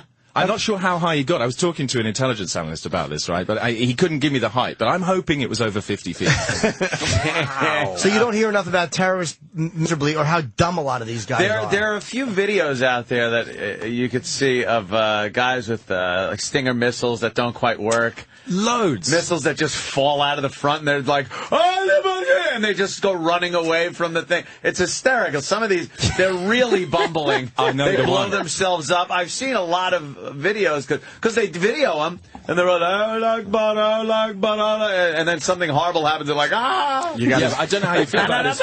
But that one you just described, they're Canadians. Yes, the one with the huge... I mean, when I saw that, I thought, are we going to be able to match this in the film? Because that is really the funniest... I mean, even if you told someone it's the funniest thing that they're ever going to see, they'd still laugh. You could never let it down. The missile just falls out of the front of the launcher right in front of these guys, and they're all just like, ah! It's like giving birth. It's like the launcher just gives birth to this. It was so crazy. A lot of people thought it was a fake video. There's no way this actually happened. No, because they were scared shitless when they went running away from it. There was a cool thing. The relationship between these guys. Like one of the guys, Omar's name was kind of the smarter guy who was running it. And then there was the more radical guy who they just wanted to shut the fuck up because he kept drawing attention to them by saying, and he's like, what did he say? Like, I'm not drawing attention. They're like, you put a Twin Towers cake outside the synagogue on 9/11. Hide in plain sight. It was really fucking... Hide in plain sight. The great dialogue between these guys was fucking great. Who came up with the dialogue for the movie? Yeah, well, look, I mean, obviously I'm here, none of the other writers are here, so it's all me. So it was all you. Yeah, very good. You're a smart man. There's a bit of improvisation. Because the writing is right on. We were wondering, because if you notice, I think even England seems to be more PC as far as catering to Muslims than the United States even. You mean going around and giving them food? Well, not catering in that way. Although I don't know England. Perhaps. Just being more politically correct, making sure to not offend.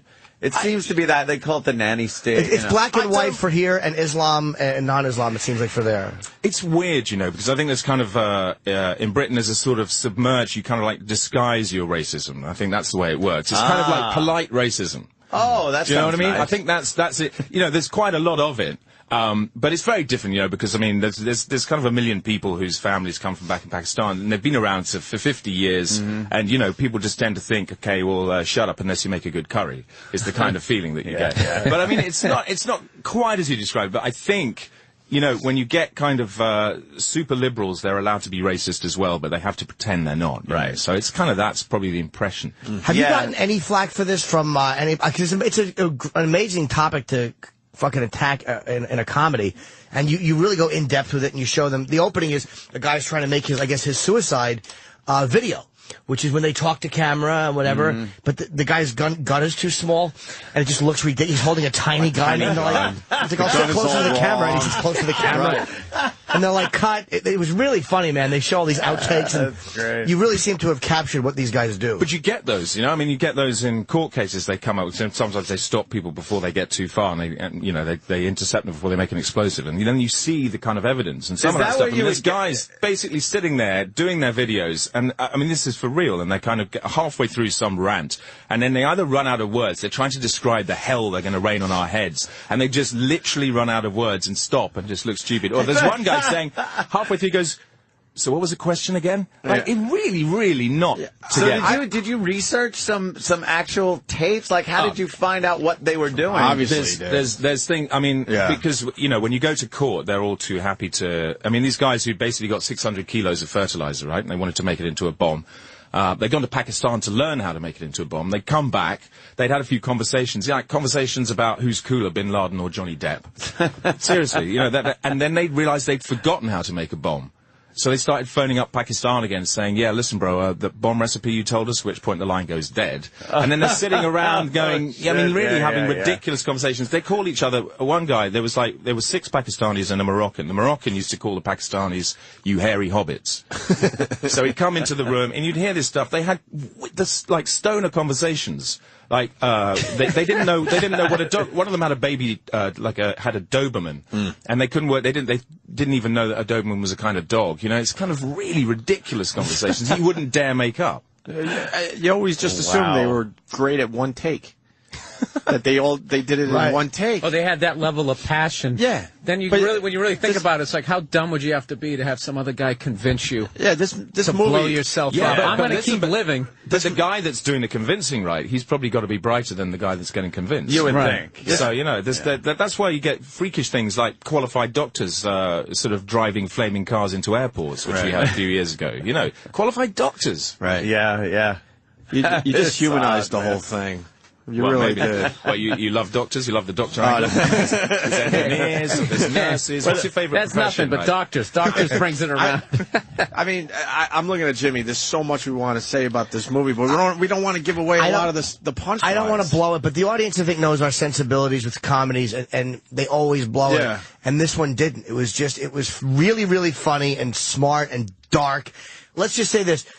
There were, everybody does not live. I'm only going to say that. I'm not going to say everybody does not live, and you never see a death in a comedy. You just don't see it. Every time something happens, you know, the guy gets out of the tank and he's okay. Right. And there are, let's just say, He's got some soot on his face or something. Happy or unhappy. A couple of whoopsie daisies. But there's weird rules about this, right? Because, you know, we all know the bit in Raiders of the Lost Ark where the guy gets the sword out and he just gets shot, right? And that's the punchline. There's some weird sort of rule. It is nothing to do with whether it's right or wrong. It's kind of, you know, there's a guy in the film that gets killed, and he's just a sort of. This will sound terrible, right? He's nothing to do with it. He's an innocent bystander. He's a functionary part. But we thought we had to kind of make people dislike him before he actually goes up. You know, we had to make him do something awful before he got here. Not at all. It doesn't matter. You know, if you haven't followed him, if he hasn't sort of been hallowed in some way in the film, you just don't care. I mean, look, the general, Buster Keaton's the general. The kind of climax scene of that is a massacre in a ravine. But you're not sitting there going, oh my God, it's a massacre in a ravine. You're going, hey, look at Buster, he's dancing around in front of the guns being stupid. You know, so it's a weird rule that you should have to make everything nice and everybody. It's sort of like those Corona commercials. What happens? There's these Corona commercials where the guy just can't win. Right. That whole just pandering to females, you know, she squeezes the lime because he's looking at a hot chick, and then she looks at a hot guy, so he shakes up her beer, but because she's a woman, she's got to grab the other beer. And it's just, the whole thing is just guys are dumb, which is just completely acceptable to put out there. You can never have, like, the female losing that. That's like that political correctness kind of thing. Where it's just always. Well, the main reason is, though, because with Corona, we're going to pump enough down her dumb throat and then fuck her while she's half asleep. So we do win in the end. Dude, that movie. Too many and clock her in the eye. that movie, The Social Network, like, women's groups were offended the way that they portrayed it, that these nerds who nobody wanted to fuck, when all of a sudden they made $1 billion, all of a sudden all these good-looking chicks came out of nowhere and wanted that's what happens. No, you can't say that. They make it seem like gold-digging whores are on the same level of, like, Bigfoot, you know? Like they don't exist. And it's like, they do. Okay, but I think nobody's going to say if you sit in front of a camera with a small gun and forget your words that's going to make you sexy. Although there is an element of self. No. There is an element. You know, what's weird is that you meet guys who've adopted this kind of language as street talk because basically, you know, it's the next cool thing. So they'll hang around on the street and they won't be wearing gold. They'll just be saying, "Bro, listen, man, I'm going to come and get you, and you know, I've got a big beard, and you should watch out because we're going to be bigger than Osama." And they're not. I mean, they're not. They're going to go back home and they're going to just, you know, their mum's going to give them supper and they're going to go to bed. Is there an equivalent here in the United States? Like, I don't mean as far as terrorism goes, but like a gang member or something. Is that what you would equate some of these fanatics with? Like, I don't know. I mean, people say. These guys, they like 20 years ago, they'd have been punks or something, you know, and it's not quite like that. There's a different thing going on, but there is something that maybe happened here that's a bit similar with the KKK, and, you know, the fact they got infiltrated by Stetson Kennedy, and then he decided he was trying to campaign against them. He revealed all of their passwords and crazy names, you know, the Grand Dragon and all of that stuff, to the Superman radio show. And the Superman radio show wrote it up in the 50s, and it came out on air, and then all the kids started running around going, yeah, Grand Dragon, and all this, and the KKK couldn't hack it. They said, what the hell are our kids saying this for? And it just cut the recruitment overnight. So, you know, you can feel that maybe things kind of shift in that way if you put a comedy on them. It was really weird, too. Like, there was one line in the movie which showed you a great insight into these guys. They were talking, like, about blowing themselves up, and the one guy either said to him or he said it about himself. He goes, I'll be in heaven before my head hits the ceiling. Yeah. And it was like, you know that's something that they say. That's a way they look at it. Like, before your head hits the ceiling, you're in paradise. Like, you know that line has really been used. Right, do you? Okay, that's good, because, I mean... Did you guys make that up? Yeah. Oh, okay, well, that's, to me, too exact a conversation. That's like the car salesman. But what do we have to do here today? To get you... What? It does depend, right, because, you know, these stories about when people were guillotined in France, and people sort of thought, I wonder if the head can last longer, once it's cut off, does it know what's happened? And there were even people who did experiments, doctors who said to people who are about to be executed, look, can you do me a favour? I'm going to ask you a question after your head's come off. Wow. Now, you've got no air coming through your larynx to make a voice noise, but maybe if you could just wink with your right eye for yes and your left eye for no. Kind of like, can I interview your head after I've cut it off? And then, of course, well, come on, you chop a head off. I think it's going to do some weird things, right? It'll probably do that. Right? And he goes, it does, it knew me, I understood. It's a little a bomber, maybe? I mean, because the head is the bit that lasts longest.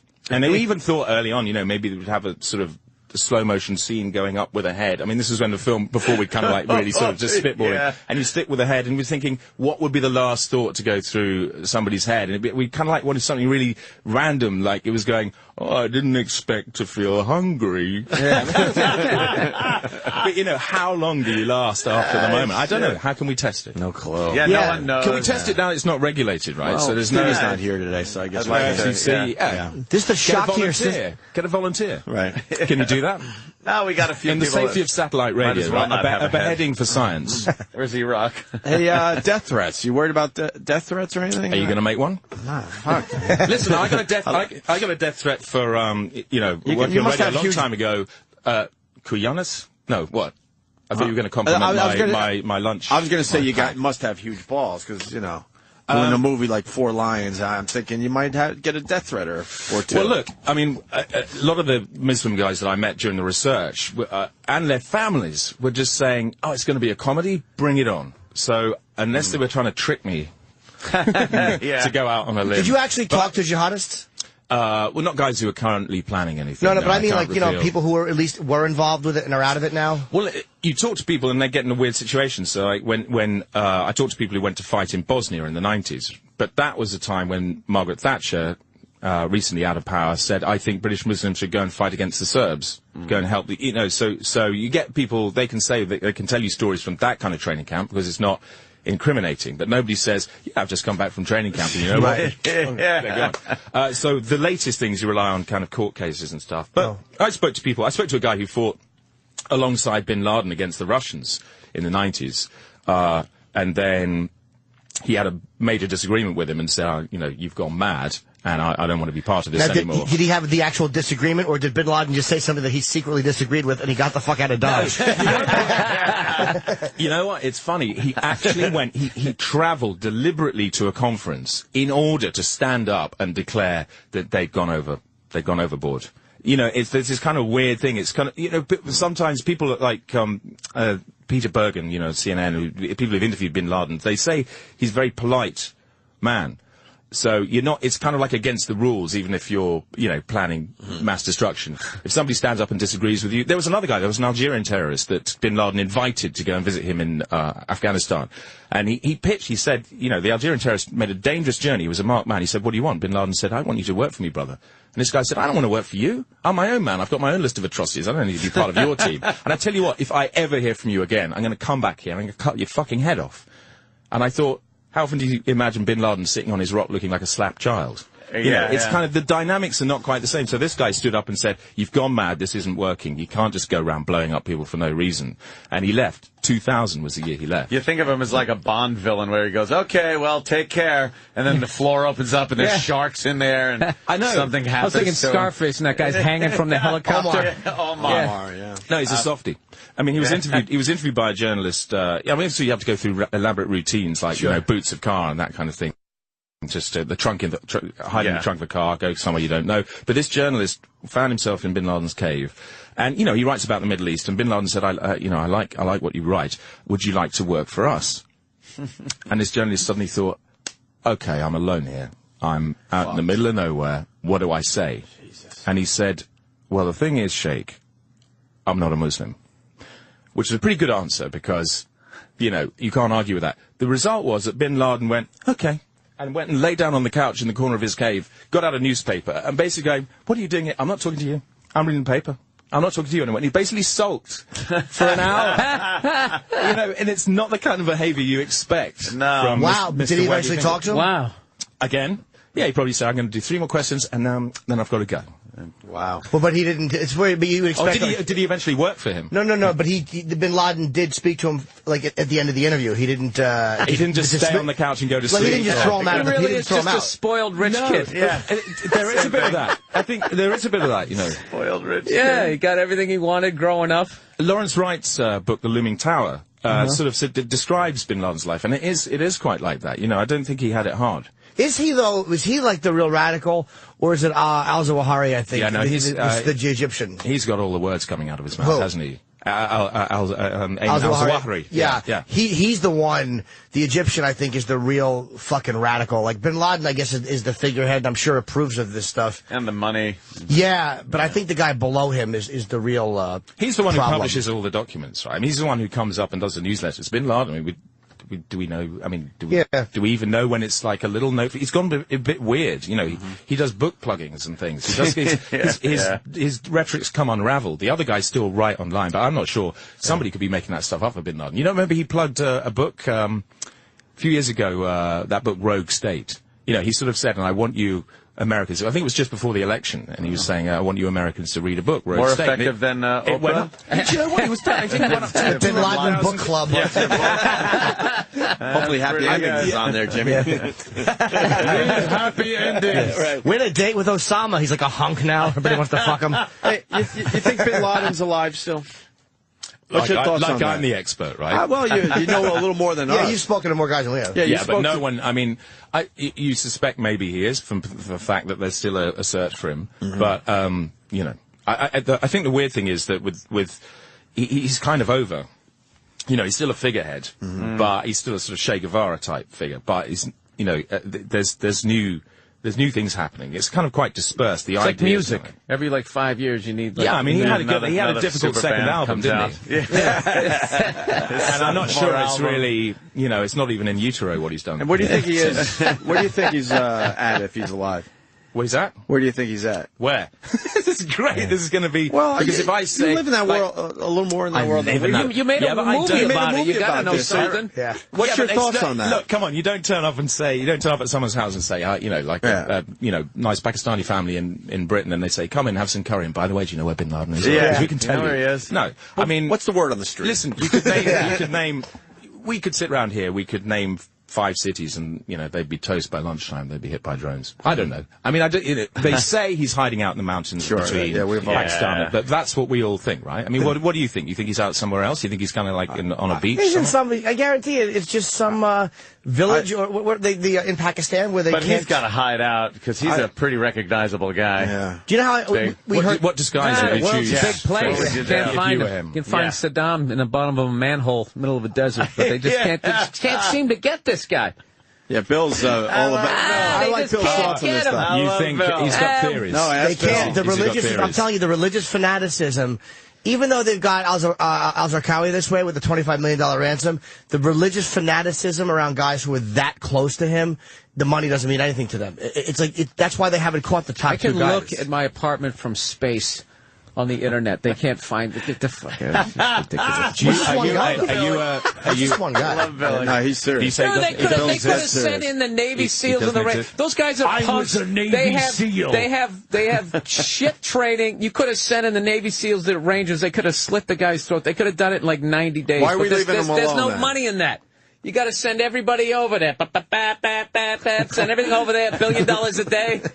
And just make $1 zillion. We can't get the ref didn't see it. It's like wrestling. But if they get him, doesn't it justify? I don't know shit. I don't read books. It's just it's what my gut's telling me. To send a shitload of equipment and manpower over there, and then you get some corporations for security. A lot of people make some money. Yeah, but do you think it's like a mini-series or something? Do you think that's why you feel cheated that they've kind of like held the obvious it's like ending? Sam and Diane. Eventually, I can see what's happening. There's no one. So where is he? Does he live here or does he not exist? He's in Rhode Island. He's down there at the yacht club. Or is he in Langley? Look, is he in Langley? He's a rich kid. There's no way he's going to slum it that long in a cave. He shaves the beard. It's a glue on. He just puts it on. They make it look grainy. They have a cave set that they put behind him. And they shoot it, and then he hangs out in Newport. Now, should we talk about moon landings? Never happened. Yeah, okay. He's in a village somewhere. That's all. These fucking tribal fucking regions that are hard for us to get to, and I really believe that they just haven't gotten him. I think the PR behind getting him would be so much bigger than anything that they can gain by not getting him. It would make everything that the U.S. did, at least at one point, look justified. There's too many people that would look good if they Maybe we're just waiting. Give it a couple more years, then we'll get him. Maybe. Yeah? Who knows? Maybe. Talking to Chris Morris, because everyone's yelling, what's the movie, assholes? It's called The Four Lions. We've said that. It? It's released in New York and L.A. Is there a website people can go to check out where it is? Yeah, it's at Draft House Films. Congratulations on the reviews, man. Yeah, 86%. Positive reviews all over the place. Yeah, it's a smart movie, man. It's really, and it's funny. It's not smarmy smart and annoying smart. It's a funny fucking comedy. It's really well written. Go ahead, Bill. What is that like the morning of when you have a movie coming out and you're like, oh God, here come the critics? Like, do you just say like, don't call me if it's bad? Or do you literally search it yourself?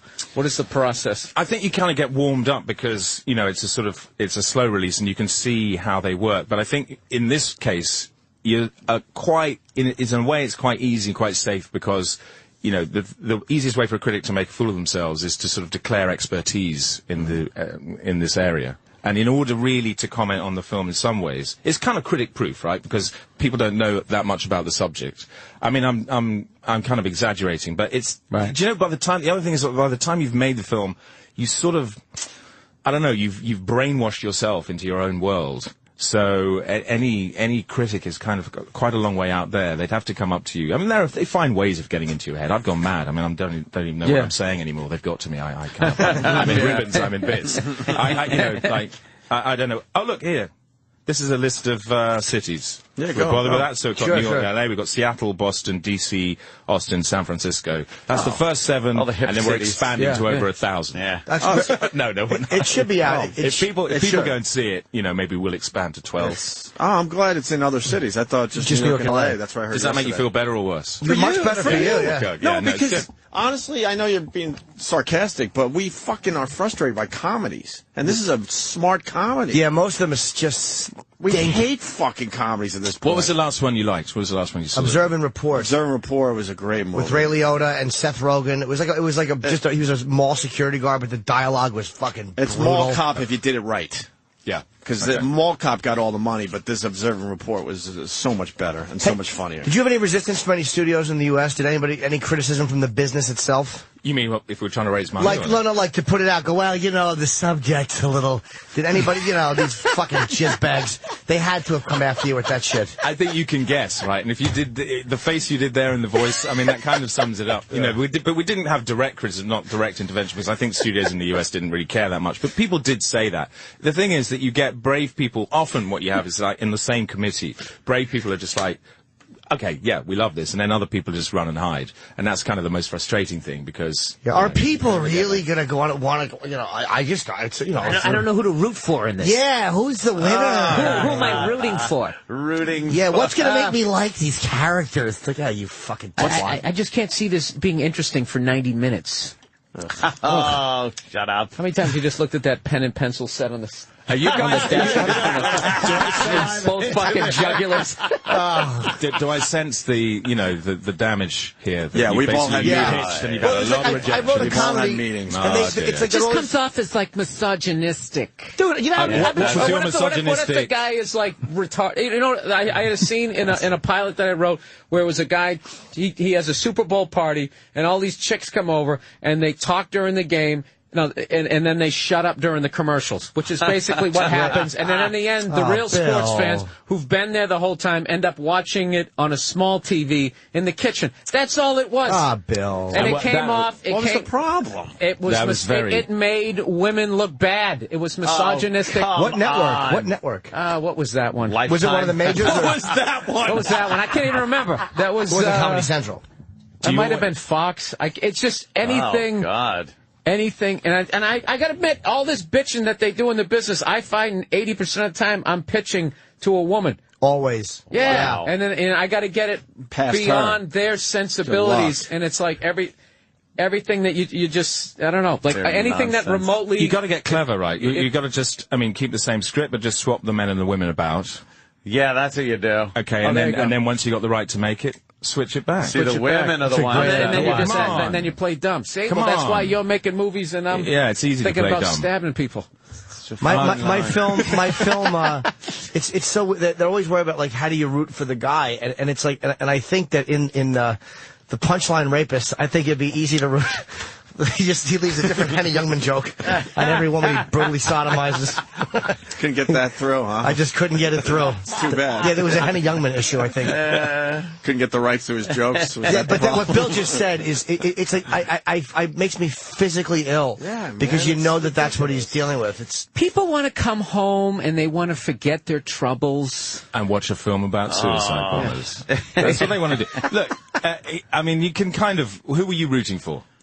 In the film, I liked all of them. I liked the guy who was, let's say, the smarter of all of them.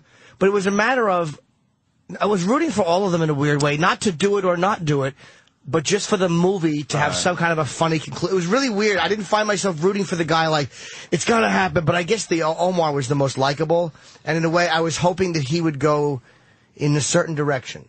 And I will say this, he did not go in the direction I wanted him to go in. He did not go in the direction I wanted him to go in, but in a way he did. Like his humanity, I liked his humanity. I know I'm double talking so I don't blow the ending, but it's not what you think it's going to be. But it wasn't what I wanted. You sound like the head of a corporation that did something wrong. You're just talking in vague generalities. I kind of got what I wanted. He's being kind, right? He's being decent. I don't want to fuck with your movie. I got what I wanted. I got what I wanted, but I didn't get what I wanted in a certain way, and that was fine. We're currently exploring options to... No, we'll discuss this movie in length, in a few weeks when people get a chance to see it. Well, I guess just listening to you guys talking about this, I'm definitely going to see it. It sounds hilarious. I think you'd love it, Bill. It's a great movie. I was a sap for the married guy with the kid. When you brought the kid into the equation, I'm like, oh, fuck, I hope this guy wakes up. But it sort of comes in the wrong way, right? I mean, it's kind of like, it's an upside down. You got me with that one. What sort of message is this sending to the youth? He's on his laptop planning shit, and the kid comes in the room, and it's like, he's shutting the laptop, and his wife... He's watching a suicide bomber video with his fucking headphones in. Just to see if it's good enough, and... What kind of message to send? Don't ever run while holding explosives. I would have to say that was... Do you know, I mean, the point... okay, there's a scene, I think it's giving too much away, where you give away whatever you want. It's your movie. I know, yeah. But I'm foolish to myself. Oh, okay. There's a scene where a sheep gets blown up. The most common thing is, did a sheep really get blown up? Because, as if you're allowed to blow up a sheep unless you eat it, which we did, which is fine. So we did blow up a sheep and had it, I mean, there's exploding animals, I think we should say. Yes. Like my co-writers, Sam and Jesse, they call it the film about the fucking crow. I forgot about the bird. Yeah.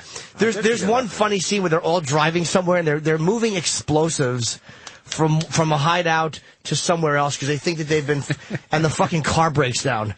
And they keep yelling at the whole film to fix this piece of shit car. And they have to walk down the street holding bags of explosives. It was just a great fucking It's scene. almost like the Three Stooges. Yeah, it really is. Except there was 5 of them and they wanted to murder Zionists. I know, I understand that. But there's a Three Stooges thing happening in this movie. But the thing that was scary about them was that you humanized them in a way which showed that they were radical. It showed their doubts about being radical. It showed how stupid what they were going to do. It showed how committed they are to what they do. And it's like, you could interact with any one of those people. They were very fucking real people, which makes them more frightening. Well, look, in real life, these, they don't go around with kind of suits on dressed as Ming the Merciless. It's sort of, and it's weird to imagine that actually they can be people like the head of the guys that bombed London was a sort of teaching assistant. People really liked him. He used to give lifts to kids who couldn't get to school on time. Yeah. And so when he went and did something like that, people's heads, people who worked with him just went, what? Yeah, where's this one from? Yeah. The 9/11 attackers were all regular middle-class guys, or most of them were. It's like some of them were quite odd. Yeah, I mean, like the leader of the cell when they lived in Hamburg, Mohammed Assa, right? Yeah. You wouldn't have thought this was possible. You'd say all those guys are so extreme. They're big Scrabble fan. Yeah, no, he used to eat nothing but mashed potato. He used to eat nothing but mashed potato and then sit there shuffling into his mouth saying, "Food is boring." They are tasty. Are you kidding? No. What shits he must have taken. No craving. So he's one of those guys, he wanted to feel something. Yeah. That's what got his heart rate going. A steering wheel in a fucking building. But do you believe this, true or false, right? When he used to use the bathroom, the others used to tease him because he urinated so loudly. And he would come back, and they'd all be laughing and like making him feel awkward. And he said, "It's not me. It's nothing to do with me. It's the doors, the bathroom doors. They're Jewish." He actually said they used to call him. He was so strict that lot used to call him the Ayatollah. You wouldn't have thought that was possible. Wow, yeah, it's. I mean, I'm crazy, but this guy, this guy's out of his mind. This guy's really crazy. I'll kill every man, woman, and child, but Jesus Christ, put some salt on the potatoes, you lunatic. There's a scene in the movie too where they break down and he accuses one of the car parts of being Jewish. Exactly. The spark plugs are Jewish. That's probably where that came from. That's exactly where that came from. Yeah, the writing is just amazing. Great. A lot of fans on the phones here. It's not about me though. Jonathan in Maryland. We're talking to Chris Morris, the director of Four Lions. Oh, hi, Chris. Hi, Jonathan. How are you doing? I'm a big fan of your work. Jam, Brass Eye, Nathan Barley, and even your appearances on the IT Crowd. Wow. Steady now. You've listed the whole lot. You did one of my favorite comedy sketches ever in Jam, where the guy commits suicide by jumping off the second floor 42 times. Yeah. I thought that was beautiful. 42 times. Well, it was like the first floor balcony 40, just in case he changed his mind. But it was great to film that because, you have to put a stuntman through that 42 times. It was basic. And each time he sort of gets up and looks a bit more groggy. And then gets But, it's a way to do it, right? Yeah. That's great that you kill people in comedies, though. That's not enough of that. It's like it's fucking funny. Mm-hmm. It's great. You got a question, Jonathan, or no? Yeah, I do. Are you ever going to work with Charlie Brooker again? I hope to, yeah. Charlie Brooker's a writer in Britain. This guy I wrote Nathan Barley with. He'll probably come over here and be huge in 5 years. It's very funny. And I hope to, yeah. We just kind of, we keep having meetings and we just don't get it together. Maybe our brains are just turning slowly to grit and rubbish. But we hope to get one thing out. Maybe it'll be a 7-second podcast before we both shuffle off. Oh. I don't want to end on a downer. Yes is the hopeful answer. Yeah, come on. All right. Let's be hopeful about this. Happy ending. Happy ending, yes. I've been waiting for a second series of Nathan Barley. I always wanted to find out what would happen. For us that don't, I don't know. What is Nathan Barley? Yeah, we don't know what it's about hipsters, basically. It's a sort of like a satire on the sort of people, a bit like Vice magazine, people who sort of try too hard to be cool. People who try too hard to be cool. Right. Then there's you get those in every generation. Hipsters are great fodder. I mean, goof on these days. It's sort of. I mean, go on. You describe it. Oh, yeah, it's more or less, it's about the new age of internet, how everyone's using YouTube. It's a mockery of it. I don't go for that. Yeah. That is nice. Yeah, please. There's no one to root for. Who do you root for? They're just having fun. What is the message? The message is everyone's an idiot. So was it a series or a film? It was a 6-part series. Oh, 6-part series. Oh, see, the fucking British know. 6, and you're done. That's The Office, 2 seasons, 6 each season. You're looking at big fans of the British Office there, Chris. Yeah. Huge fans. I mean, really. The American version's better, though. I'm kidding. It was all right at first. But you guys, we don't know when to get off. We don't. Some great things go on. Sometimes great things go on for ages, and I really don't understand where that comes from. Something like South Park, on and on and on. Right. How does that happen? Is it kind of different? Cartoon. Like you got to work hard here. Maybe we're just lazy. No, I think because they're dealing with topical material. Yeah, they didn't. They haven't jumped the shark at all. And there's no aging, right? As in real life, nobody gets old, nobody dies, so you can have the same characters. Yeah, you don't got to bring in that awful kid character. You can bring in dead people. You can do whatever you want in a cartoon. Except for your Empire, you went a little long with that. Yeah, sure. But I mean, that was yeah. The EastEnders might have seen better days. Fucking season 40. I've never even seen it. I just know it's a show. The whole point of that is it just kind of stumbles on, and people still watch it. How many years have it been on? Oh, at least 20. Okay. Wow. Really it's like Days of Our Lives, I guess, or one of those soaps. Yeah. I like that. I'm McDonald Carey. McDonald Carey. For Days of Our Lives. And it's like decades of our lives. The person that was like the young hot broad is now the matriarch of the family. She's been coming into work every fucking day, filming those god-awful soap Except operas. when she's getting her face yanked back. And then they write her out. She's on vacation. Yeah. I fucking, you want off the subject, but I went to Chiller Theater last week to meet some of these, I love these old actors and these obscure celebrities, and it was getting photo with the Dallas cast, and I Dream of Jeannie, and just Charlene Tilton and some of the older, Larry Hagman looks the same, but the rest of them, it's like, oh, God. He's got that new liver. Does he really look the same? Yeah, but he's sitting there. But I mean, he still looks good for Larry. I mean, he was making. Why are you signing shit? He was making $250,000 in like '79 an episode. Yeah, why does he have to sit there? What did he do with his money? Because he had a mortgage. Got a liver, They shook it up. They shook it up. I'm telling you. You think he had health insurance? Yes, SAG and after? Drank like crazy. Oh, is he a drinker? Oh, yeah. I didn't know that. He had to get a new liver. Drinker. All right. He was ready to die. He was like a day away from death. And then, of course, they got the celebrity liver on the platter. Well, we found one for you, Mr. Hagman. And they canceled his health insurance right before they found some sort of pre-existing condition. Why not? Patrick Duffy was there. Was he there? Yeah, How he did looks. Yeah. Fucking. What about Charlene Tilton? Yeah. Is she tilting the scales these days? Get it? No, but you know what? I think I have my picture on here. I'll show you. Actually, did a benefit the day before Halloween, and there was a woman who was the same age as that's the lady who played I Dream of Jeannie. Yes, that was Barbara Okay, Eden. she was wearing that outfit, and she was like in her early 60s, and she had the midriff out and everything. It was back out. It was just. It was like. Did you not feel a respect at some level? A respect for that? Yeah, I did because you know what it looked like? It looked like after someone lands with a parachute. Not when the air's completely out of it, when it's just sort of half full. That's what her back looked like. It was, and I know that's the most beautiful description of that condition I've ever heard. It was very delicate. Collapsing canopy. Yeah. But it was like, I mean, I usually don't pick on someone like that. What is she supposed to do? But she doesn't care. Can I see too, She Jimmy? doesn't look that bad. She looks older, but they show the picture of her behind. That's a little rough. She could look worse. Maybe get the other picture off the wall. Yeah. Well, you got to have the pictures up there so people know who they are. I got a picture of where's Larry Hagman? He still looks pretty much. Jimmy's Larry. picture. Yeah, really. I know. I'm sorry. We got to throw big time director, hot movie. And we're looking at your celebrity photos. Sorry about that. We're just talking about old people. Jimmy loves his celebrity photos. No, but come on, Larry Hagman. It's like, come on. Larry looks great. I told you he does. Let me see Larry. Let me see.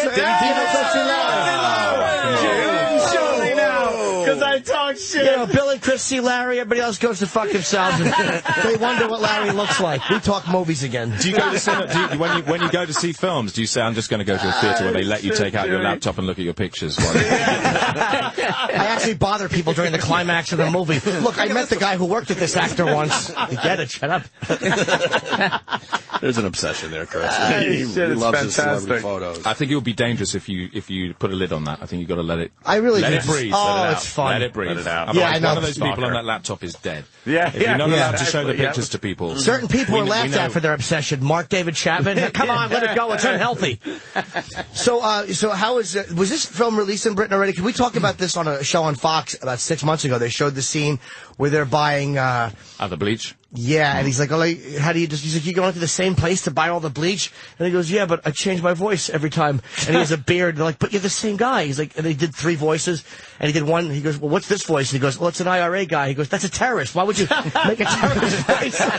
Oh. Fucking great. That is great. And then how he covered up his beard. Oh, because he says he's a woman. And they're like, but you've got a beard. He goes, I cover it. And he's got his hands over his phone. Yeah, just Dude, ridiculous. I laughed out loud at that movie. Well, you know what's it's scary, kind of, when we played in Britain, we got requests, and it's actually happened here as well, that sort of police departments or people who work in anti-terror say, oh, can we play this to our kind of like recruits as almost like a training video? And you think, no, it can't be that. What?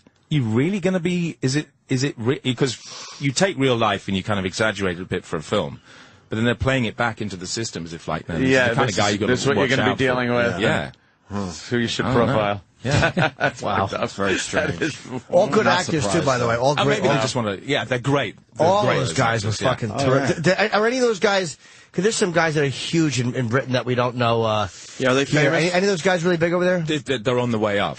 I mean, one guy, Kayvan, who plays Wadge, does a sort of phone jacker thing. You know, he phones people up. He's great on voices, so, you know, he does that. And then he's doing it in real life, too. Which guy is he? Masks. He plays Wadge, the not-so-bright one. Oh, did he get another the weird little, No, Wadge is like, you know, he's Omar's brother. He's Omar's buddy. Is he the confused guy? Yeah, it's in my heart and in my brain, the confused guy. Confused face, yeah. Takes a picture of his face to see if he's confused, yeah. Oh, God, that was he does a great show. Phone jack. Am I confused? I forgot about that. That was... Yeah. I got to pop this in right when I get home. Dude, I should have called you yesterday and told you. It's because a lot of times we don't want to watch the film because a lot of times we just quite understand. Lazy. But it was so great. So let's talk about the other films that are coming out on Friday in quite a negative way. Yes, of course. Megamind. Have you seen Megamind? Fuck that stupid animation. Hey, fuck cartoons. That's the zoo from the Flintstones. Yeah, they just reworked it. Exactly. You don't have to worry about that film. That wasn't kind of a review. It was just a kind of like avalanche of negative noise. What It's pretty what other movies are coming out Friday? That works, though. That Due works. Date. Huh? Even if you liked it, Due Date. You can wait to see that till next week because that'll be around longer. This is in less theaters, so go see this. And that's Planes, Trains, and Automobiles. Exactly. Seen it already. It is. I think it is, too. It looks just like it. I think they made that movie already. But every generation wants Isn't their... that Zach through the glass there? It does look like Zach. Is he one of your guys? Yeah. He does look like Zach. He does. A lot of times people come up in New York about 3 or 4 times already. Oh, my God. You go to a restaurant, people go, holy shit. Yeah, suddenly you get golden service until he says, no, I'm not him, and then it's gone away. Why would he do that? Just go with it. Of course he should, or just tell people he's kind of a fat, like, Unabomber. That's what he looks like. Ted Kaczynski. Hey, you know, I wanted that was a question I had. If some woman thinks he's Zach Galifianakis, right? He doesn't reveal that he isn't, and he bangs her. Is he in trouble on any level? Is that some sort of form of Bill rape? Burr look-alike going around? I'm just asking. What do you look like, Bill? Yeah, how's this going to work out for you? I think maybe DNA, alibis, things like that. Happy Days thing going on here. What's it called? And please say, Ralph Malph. I've always looked way more like Ralph Malph. They always say Ron Howard. Yeah, I'd say Ron Howard. What you should do is here's what you do. You fuck the girl. And as you're coming, you say, I'm not Zach. And you fucking let your seed leak down her leg. Well, you don't tell her, and then she calls Zach thinking she's got a kid with him. Yeah. She realizes just some guy. I said Mac. Mac Galifianakis. Well, actually, that's an interesting case. Legally, if she never knows that he isn't Zach. Yeah, he doesn't have to. He has no obligation to that dumbbell. No. He should get his ball. He should say, "Look, Zach loves his ass eaten, and she has to eat his ass." He should really humiliate her. That's what I would do. As if the act of fucking me wouldn't be bad enough. That's so misogynistic. Yeah. Who do I root for in that? I just don't know who to root for. The guy with the fucking ski mask and the knife and the erection. As a rule of thumb, that's the guy who should win. Well, let's thank Chris Morris for stopping by. Yeah, I guess we're done for the day. Yeah, the movie's called Four Lions. Comes out tomorrow. Please go see it. And also, if you're a fan of comedy, especially. Yeah, it's in New York, Austin, Dallas, San Francisco, Boston, L.A., Seattle, and Seattle. Wow, done. Was that memory? Well, yeah. Well, I was looking at my fingers. It had to be. And I will be in Poughkeepsie the 19th and 20th at Bananas. And my Raw Dog interview with Gary is today at 4:00. Baba-booey. Yeah, it was a good interview. Good. So if you're around, listen to it. If not, don't. And Bill Burr's DVD is available. Right. Wow, what a sweetheart. Yeah, but you got to tell them 21 minutes of material. Yeah, 21 minutes of material that was not on Comedy Central will be on it. It'll actually flow. There'll be no commercials. Nice. And so I like watching stuff. Exactly. Chris Morris, so thank you please check it out on Good iTunes. luck, man. Thank you. Thank you. Soon. All right.